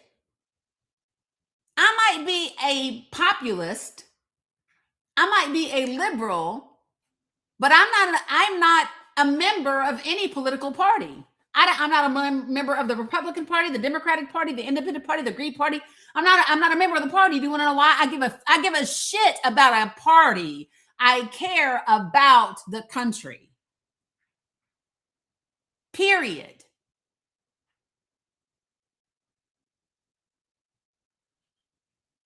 So do you know that when it comes to foreign policy, both parties suck?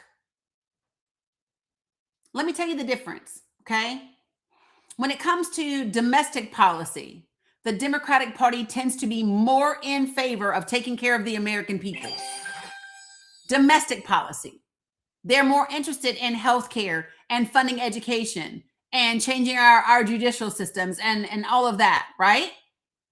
That's a fair thing. On the domestic side, it is typically the Democratic Party or the people that are running on the Democratic ticket that are in favor of inclusion and equal rights and all of that. Foreign policy, they all suck. Foreign policy, they've all sold their souls to Israel. Foreign policy, they'll sell out other countries as long as we can still get the materials and the resources that we want. Foreign policy, they're all subject to AIPAC and CUFI and corporations and big pharma and the NRA.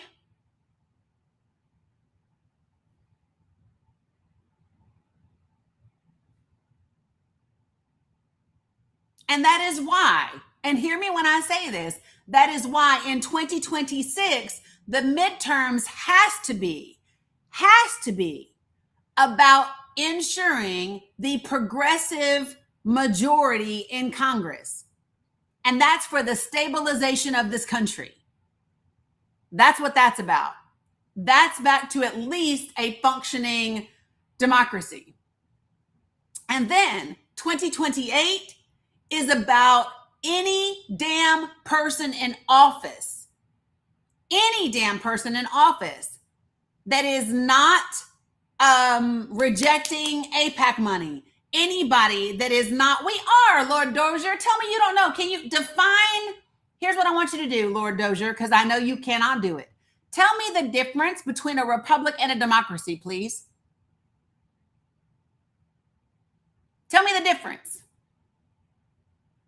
For those of you all who do not know, we are what is known as a democratic constitutional republic. That's what we are. We are a democratic constitutional republic. It requires all three of those mechanisms to determine and to describe how this country works. We are all three.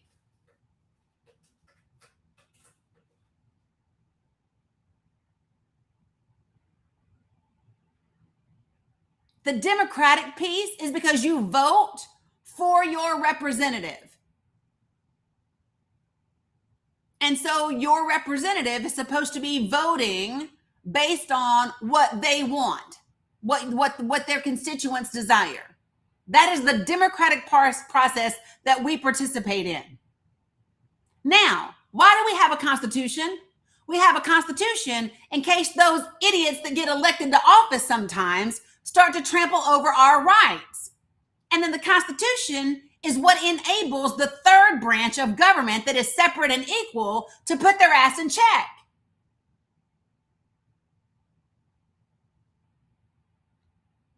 And then we become the republic.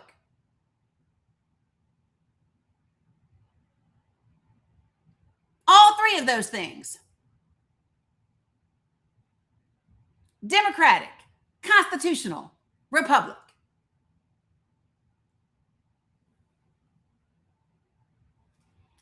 Oh, Lord.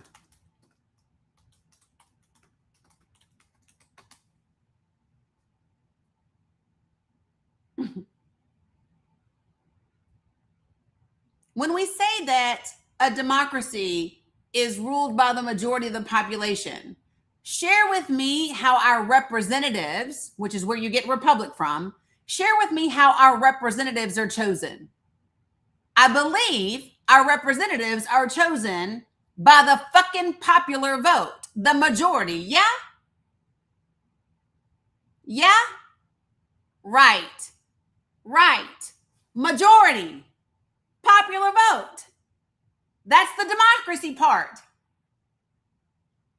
The representatives is the republic part.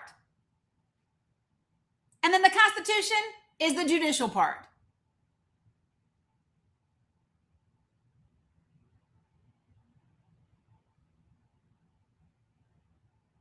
That's not true. It's all theater. We are able to do a ton even after that vote. You know what the problem is, Mr. Theater? Is too many people don't do shit prior to the vote. They go in and they blind vote, or they don't vote at all and they get mad because they can't do anything.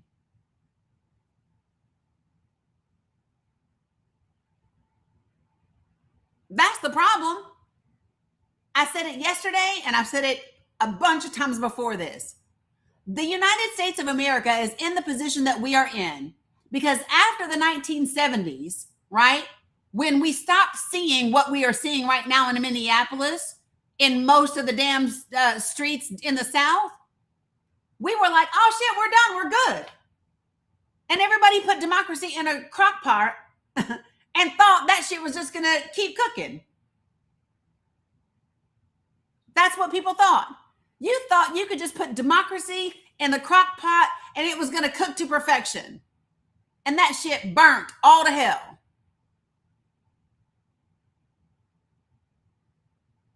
Because that's not how it works. It requires active participation.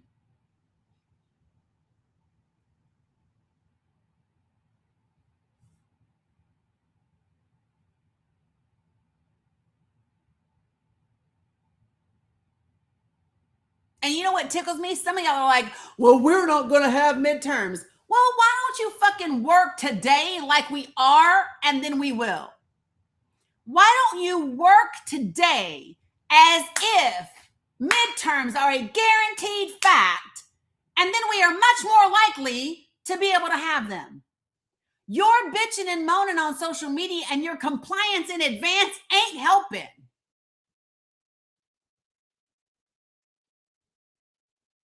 Let me just be clear. Happy birthday, Chef.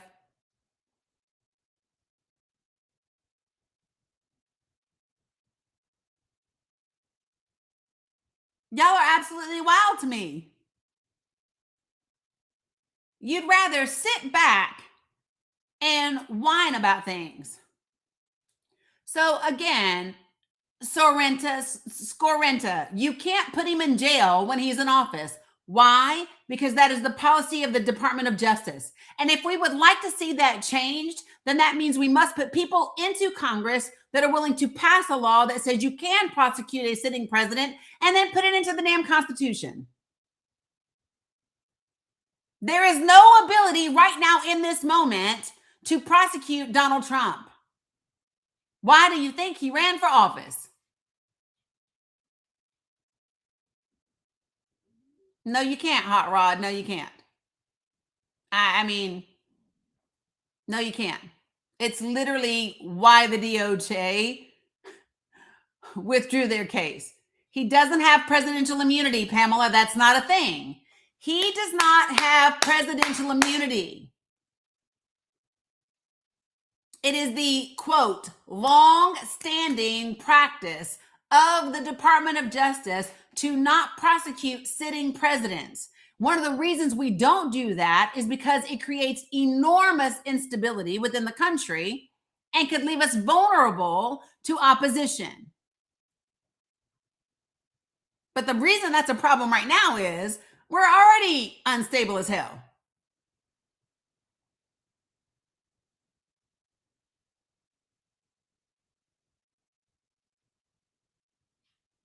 You cannot prosecute, and he doesn't have immunity. Let me just be clear, just so everyone understands, okay? The Supreme Court of the United States did not give Donald Trump or any other president. Boy, please, you can't impeach a president all damn day. I said you cannot prosecute. Impeachment and prosecution are different things. Let me just be clear, y'all. Oh my God. Impeachment is not prosecution. You can't impeach a president. You just cannot prosecute them. They are two different things.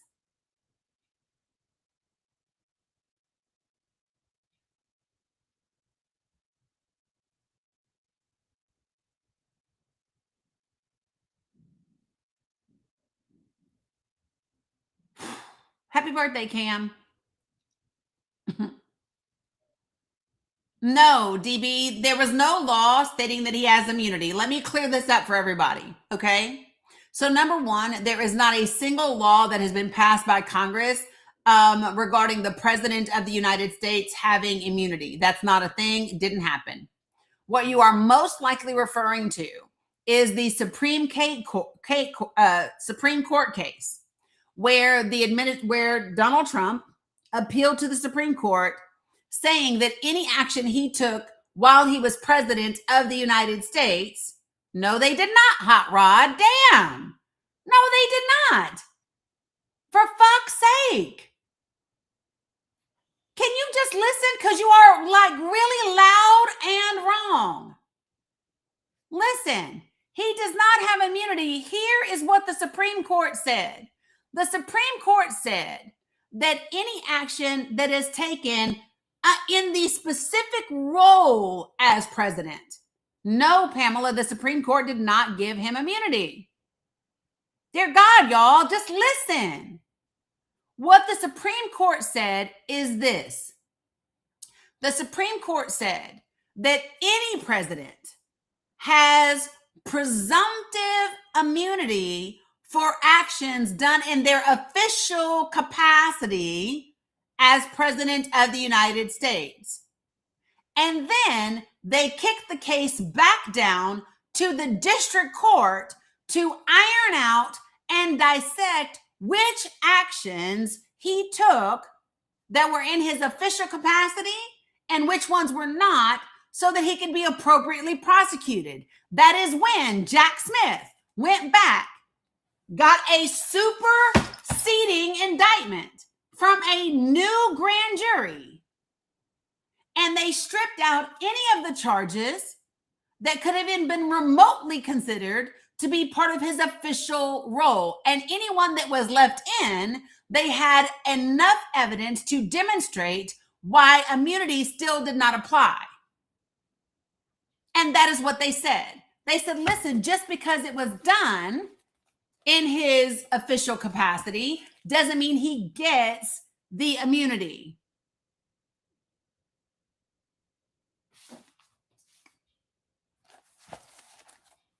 And here's my point. Y'all are so busy focused on Donald Trump, you don't even realize he's not the core fucking problem.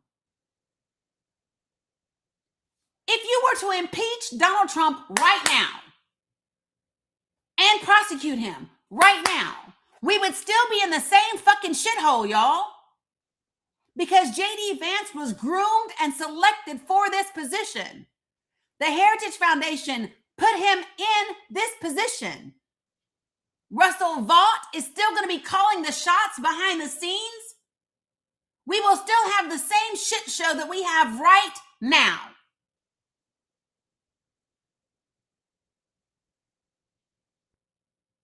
Donald Trump is not the biggest problem for the United States of America. The biggest problem for this country right now is the Heritage Foundation, which includes Russell Vought and the members of his cabinet. That's the biggest challenge for this country. You want to do something? Impeach Pete Hegseth. You want to do something? Impeach Pam Bondi. You want to do something? Prosecute the fuck out of Emil Bovee. You want to do something? Impeach Linda McMahon. You want to do something? Impeach Kristi Noem. You want to do something? Impeach those members of the cabinet.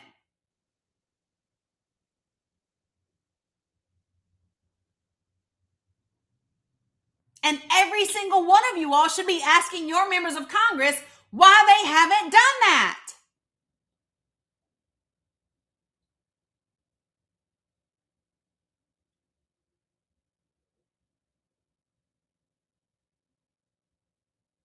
Stephen Miller is appointed to that position.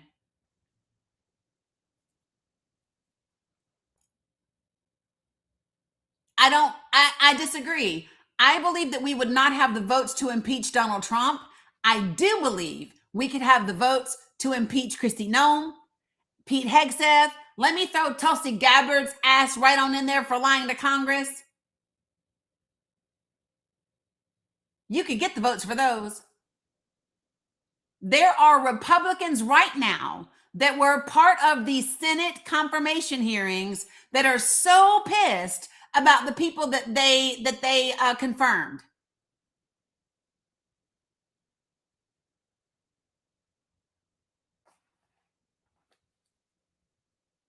Do you know how many people? Who's the head of the Senate confirmation for HHS? He's a liver doctor. I can't think of his name right now.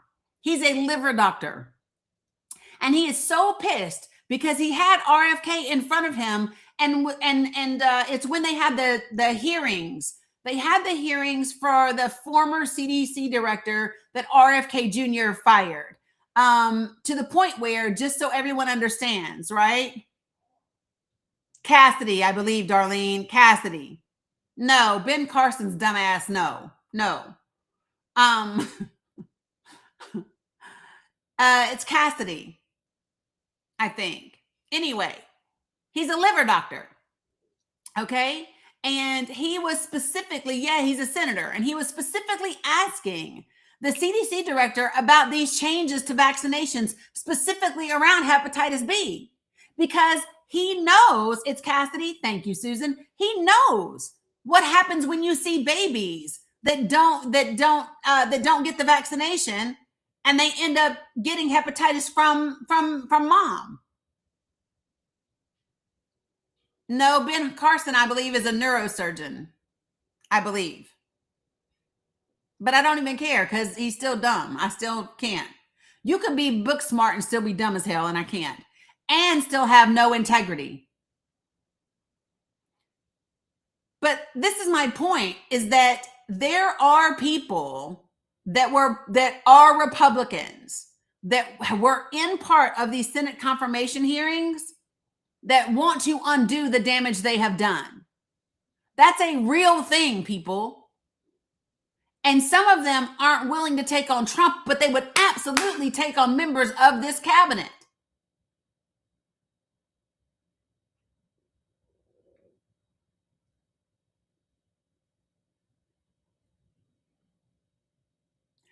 Here's my point, guy. They're going to be quiet until the people make them loud.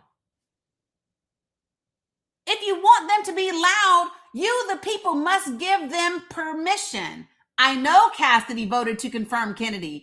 I also know that Cassidy is particularly pissed because he asked about vaccinations. He asked about hepatitis B vaccinations.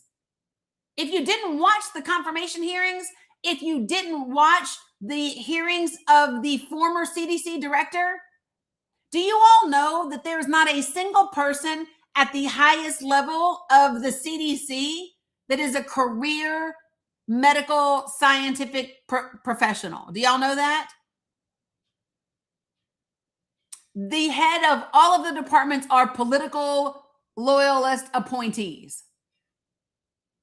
There's not a single career medical science professional running the CDC.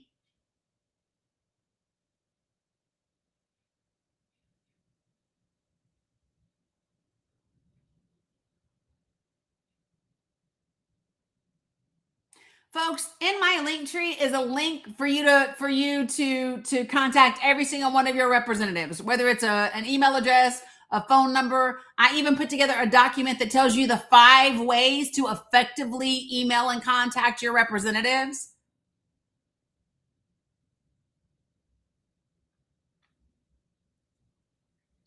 But the point about this is, so let me just what's up, A-Money? Happy belated birthday. Let me just tell you all, so like real talk. The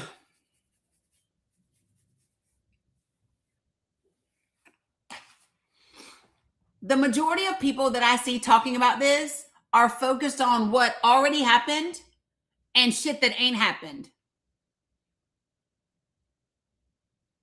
Listen, A-Money, my best friend that passed, he used to celebrate the whole month. His name was Tavis, and so he called it Octavis instead of October.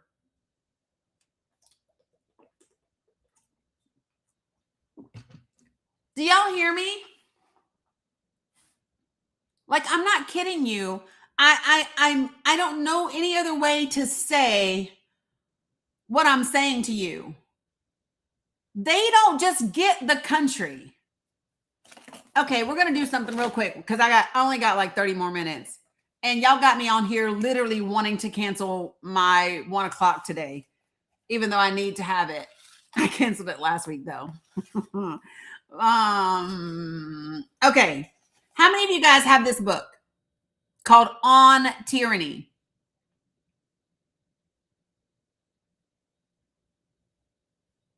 How many of you guys got it? Let's talk about it.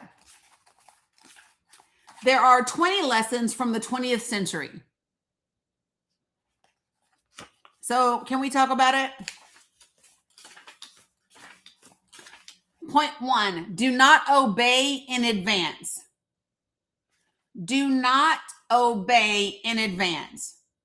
So for those of you all who are sitting around saying, oh, we're not going to have midterms, you are obeying in advance.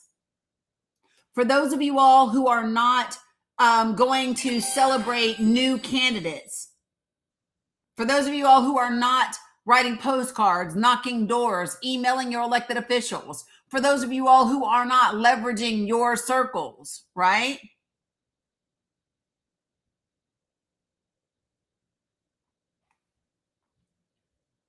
I am the GOAT. Don't type in all caps, please. All caps are reserved for my moderators and my folks that are vision impaired. Yes, Nene.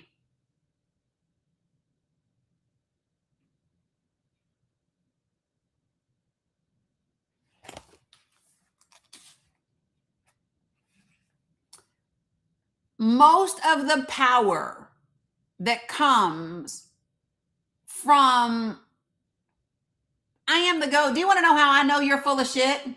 It's because I invited you to my panel and you're still in the fucking chat. That's how I know you're not really here to have a productive conversation. This is how I know you're not rooted in facts and wanting to discuss what's actually happening. The fact that I invited you to the panel and you're just in the comments, chap, chappity, chap. Go ahead, though. Thank you for boosting the damn algorithm. Appreciate it.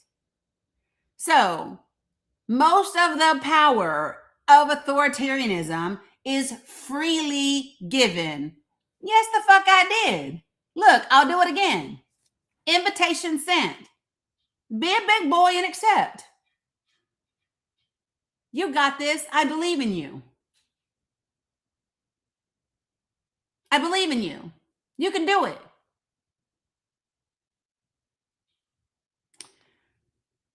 Individuals, listen to what it says. Individuals think ahead about what a more repressive government will want, and then they offer themselves up without being asked, which is exactly what Carney said last night when Carney said, we go along to get along. It's the exact thing that Carney said. He said, we're not putting our signs in the window anymore. We're not going along to get along anymore.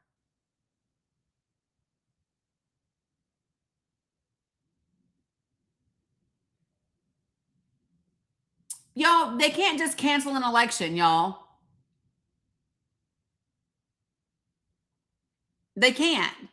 It'll go through the court system like anything else.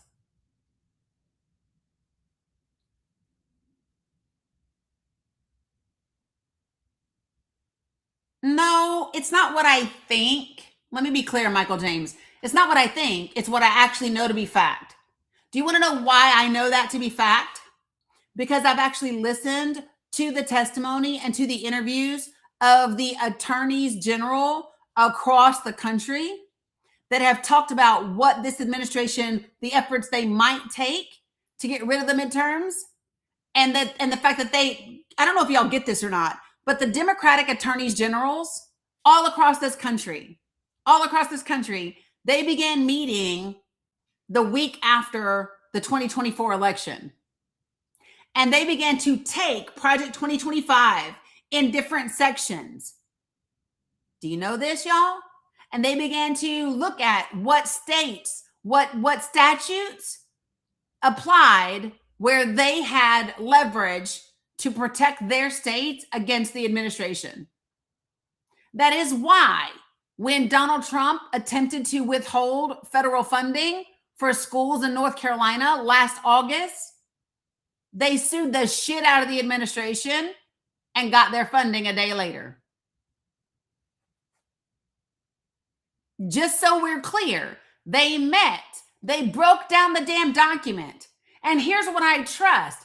I trust the opinions of the experts who do the damn job every day more than internet pessimists who want to just say, oh, that's what you think. No, I'll actually listen to the people that are doing the damn job.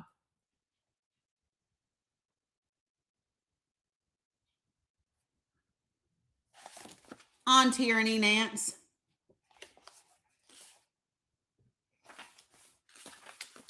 There's more to this, but I'm going to give you point 2. Defend institutions. So what do we mean by that? Your institutions are your freedom of the press. Your institutions are your college institutions, your education systems. Those are your institutions. You defend the institutions. Hands down. No, Michael James, you're actually wrong. Do you know how crazy you sound right now? When he says, so let me just tell y'all what the fuck is being said over here. They said he couldn't do a lot of stuff, and he does it, and he has the high court in his pocket. So let me be clear. He has actually lost more court cases than he has won. That is why he pulled the National Guard out of Chicago and out of LA. He has lost more court cases than he has won. He has lost 2/3 of them completely, and 93% of them he lost either in all or in part.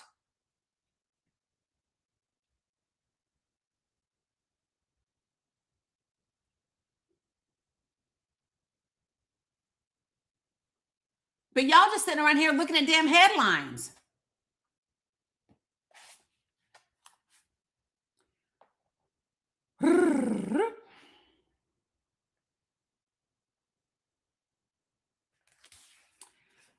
So pick an institution that you care about, people. A court, a newspaper, a law, a labor union, and take its side. I know you're on my side, Michael James, but you always be in here with pessimistic shit, not rooted in solutions. Like every time, I won't say every time because that's not true, but a good portion of the time that you comment, there's never a solution. It's always a reiteration of a problem, and usually with an incorrect fact.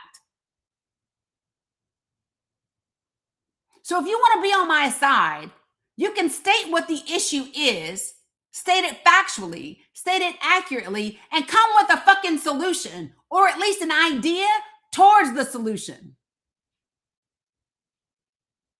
Because regurgitating the negativity is not helping. Regurgitating that he's got the high courts in his hand, in his pocket, doesn't help, because guess what? He doesn't. Not all the time. Even Brett Kavanaugh said, oh shit, we might have fucked up. Even Brett Kavanaugh started walking back some of their prior decisions this year.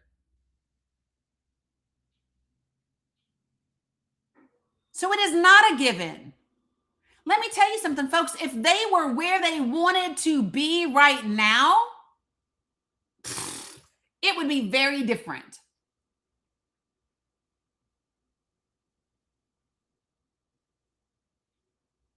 They are terrified. They are terrified of these midterms. Do y'all know there was a special election in Iowa just like a week and a half ago? Guess who won? It wasn't just a Democrat. It was a black woman Democrat in Iowa.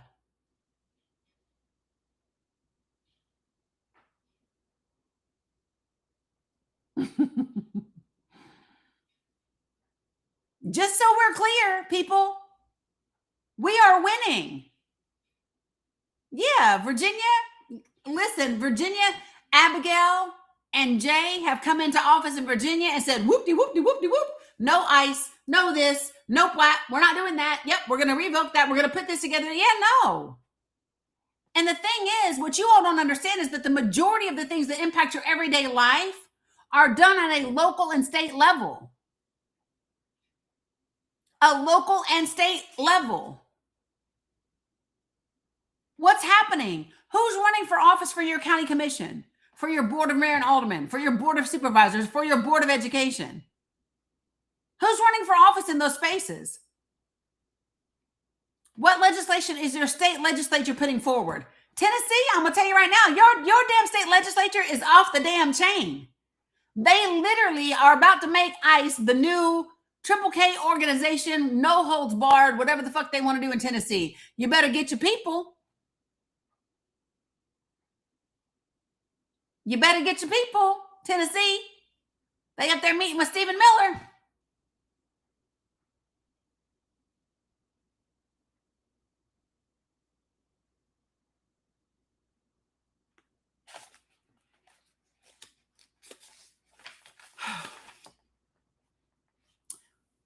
Point 3, beware of the one state party, the one party state. Any states where you have one party that is like the super majority in everything, yeah, that's a problem.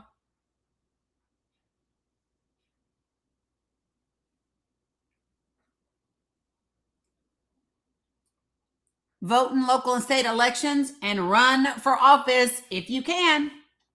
Consider running for office. That's not all southern states. That's not true. Like, that's legitimately not true. For fuck's sake, bro. That's legitimately not true, Michael James. I mean, do you just like wake up and go, how much negative shit can I say on the internet today? Because what you just said is literally not true.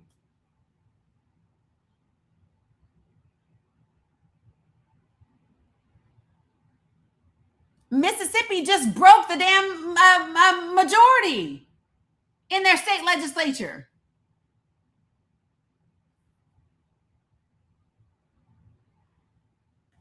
Good Lord.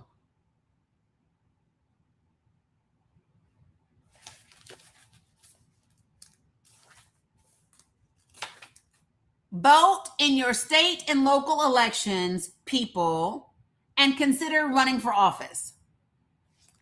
Point 4, right, which take responsibility for the face of the world. I just want to stop right here on this point.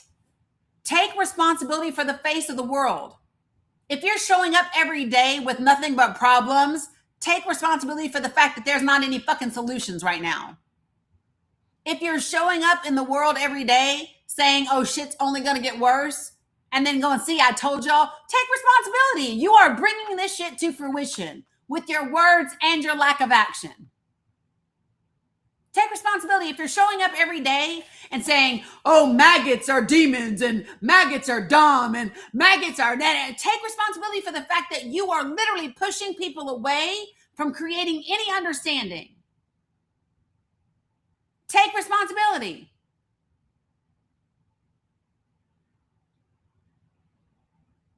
If you didn't vote in 2024, this shit is on you.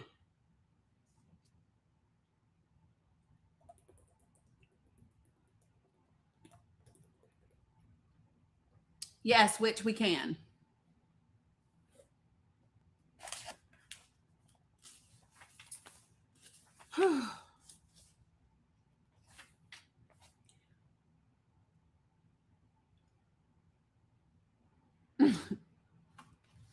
I'm just not even going to waste my breath on the bots.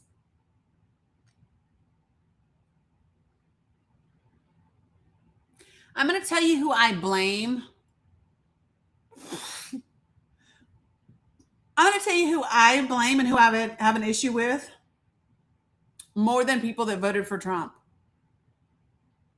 The 80 to 90 million of you that sat the fuck at home and did nothing. The 80 to 90 of you, the 80 to 90 million of you that were registered voters and you did nothing. You, hold on. Can I just tell y'all what I would like to do with y'all? I mean, I ain't going to do it because I don't promote violence at all. I understand it, but I don't promote violence. I understand it, but let me just tell you. Mustard on the beat, ho. Nigga be a free throw.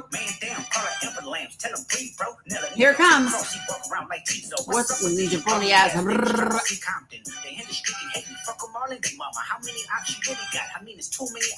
I'm fitting to pass on the body. I'm John Stockton. This part right here. I beat your ass and like the Bible like God's watching. That's it. Beat your ass and hide the Bible like God's watching.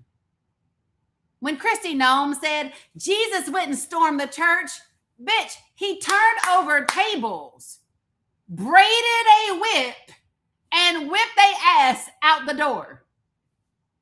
You said Jesus wouldn't storm the church? Girl, he braided a whip, flipped over the tables.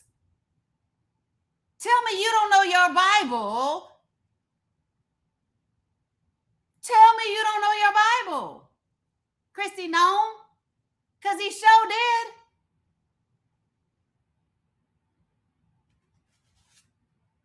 did. Again, I do not promote or condone violence. I do understand how it happens.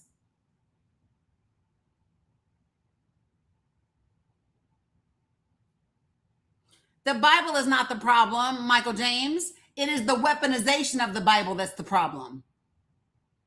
Stop. Y'all got to stop. Listen. Y'all tickle me with this kind of shit. Can I just take the Bible and put it right here and tell me what the problem is? Y'all tickle me when y'all say social media is the problem. No, it ain't. It's the people running the social media. That's the problem. It's the people on social media that are the problem. I know that's what you're trying to say, Michael James, but it's not what you said. And this is why we got to get real good with our words. We have to become really intentional of the words that we speak and the thoughts that we have, because they carry consequences. When people say that damn internet, that damn social media, that's the problem. No, it's not. It's the people on social media that are the problem. Y'all, it ain't Roblox that's the problem with your kids. It's you not having taught your children how to be responsible on Roblox, or putting in parental protections on Roblox. Stop blaming the damn games. Stop blaming the tools. It ain't the TV. It ain't the radio. It ain't the internet. It ain't the social media. It's you. It's me. It is us. You don't like the world that we live in? Pull up a fucking mirror and take accountability for you.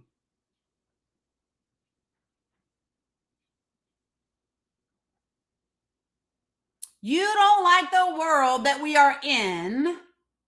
Put a mirror in front of your face and own the part that you played in creating it.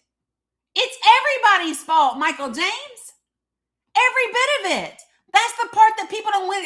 People want to blame everybody else, but they don't want to take accountability for the role that they played. You've got to take accountability. All the Democrats in 2024 that were making fun of MAGA and telling them they're just dumb. Trump said he likes dumb supporters. Well, own the fact that you most likely pushed people away. Own it. You did. If you were going into chat rooms and lives and you were saying things like MAGA will never learn, you're part of the problem.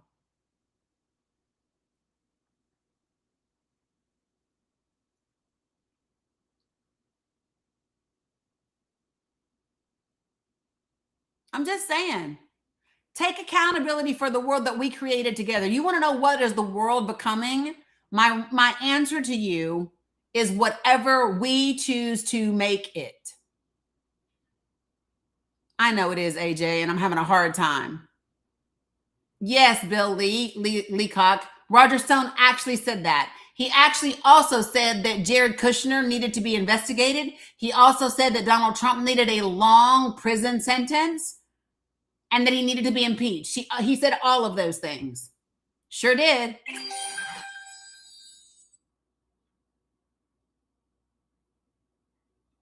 Two nights ago, 100 people joined me on a Google Meet, and I played the documentary, and they all watched them say it. Hasn't what happened?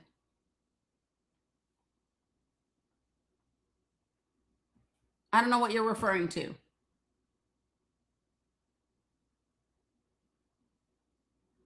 It is not about who supports Trump. It's about who isn't on board. Do y'all understand? When we talk about registered voters, 77 million people voted for Donald Trump after he campaigned for 10 years. 75.5 million people voted for Kamala Harris after she campaigned for 107 days. That already tells you what you should know right there, right? Because if you campaign for 10 years and you can only beat somebody by 1% and they've run for 107 days, you suck, bro.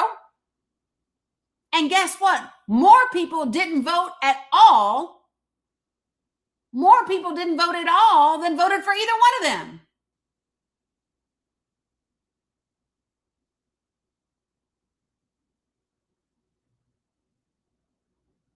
That's just a fact.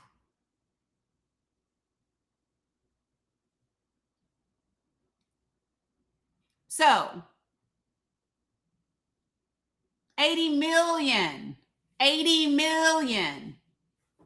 It's somewhere between 80 and 90 million.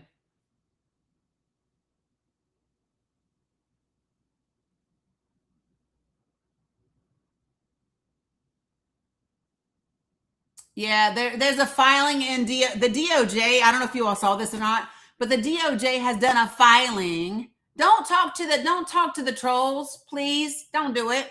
Listen, there's a DOJ filing that says Doge violated law by sharing Social Security information.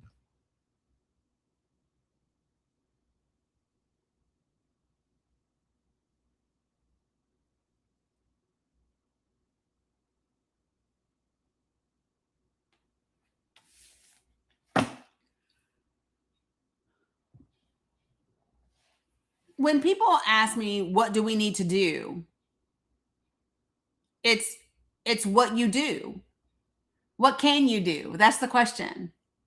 So what is within your control, people? Can you knock doors? Can you host conversation get-togethers at your house? Can you have a mimosa and movie night and show up the next time I show the documentary? Appreciate it, Linda. Sure you can. Sure you can.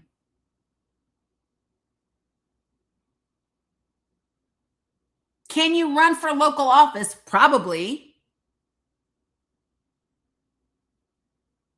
Yeah, Maryland, some people got their SNAP benefits back. Meanwhile, their states have now passed laws that determine what they can spend those SNAP benefits on. States like Tennessee, South Carolina. Yeah, I hope y'all like it, because let your baby have a birthday cake. You're not buying that shit with your SNAP. Let your baby have straight A's on their report card. You're not buying no candy bar or ice cream as a gift. All of you don't tread on me people getting your rights absolutely walked over, trampled over, backed up, rolled over. While y'all talking about don't tread on me, they treading the fuck all over you, telling you what you can eat, what you can read, if you can breathe, every bit of it. Yeah, we don't like it. We like small government. I mean, I know we got more laws passed than ever now, but I know I can't buy a Snickers today, but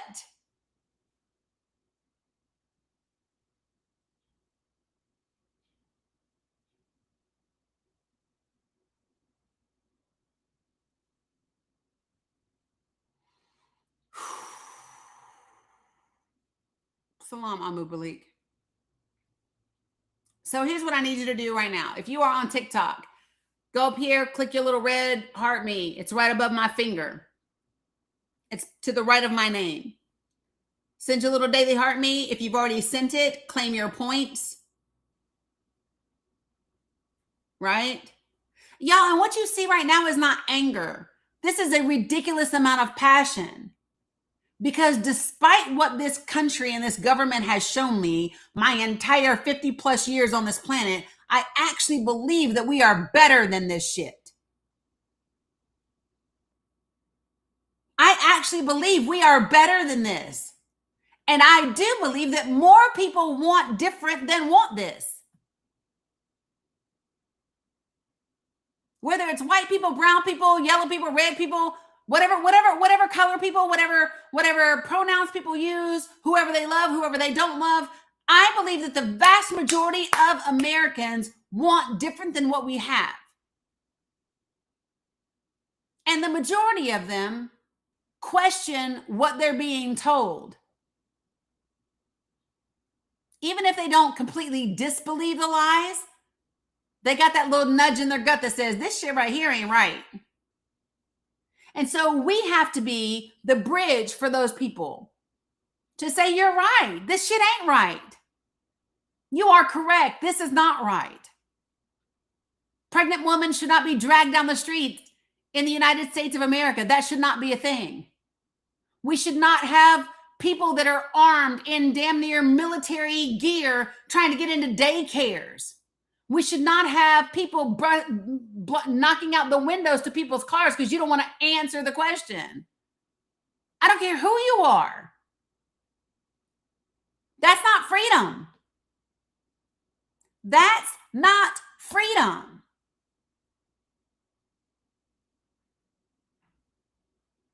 And most people, I believe, if most people really understood, this is why I show this damn documentary as often as I do. Because if this country knew the fuckery that was happening behind the 2020 election, we wouldn't be here right now.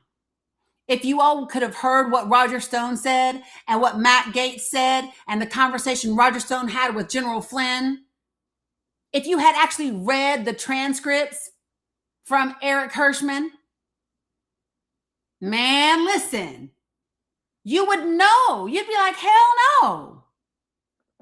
This is not okay.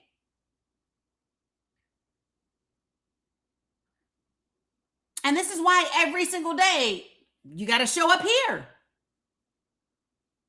I just showed the documentary that I'm talking about the most this past Monday. And I will show it again in February. What you will need to do is then sign up and register to see the documentary and then check your email. It's called A Storm Foretold. There are no streaming rights in this country.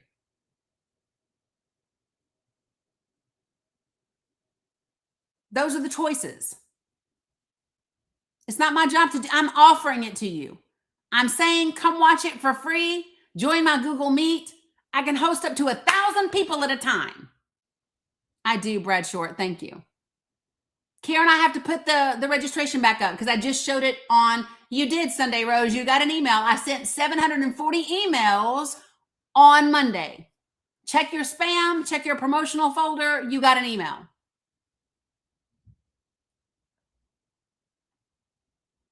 I do not send the email out until 30 minutes before the movie starts.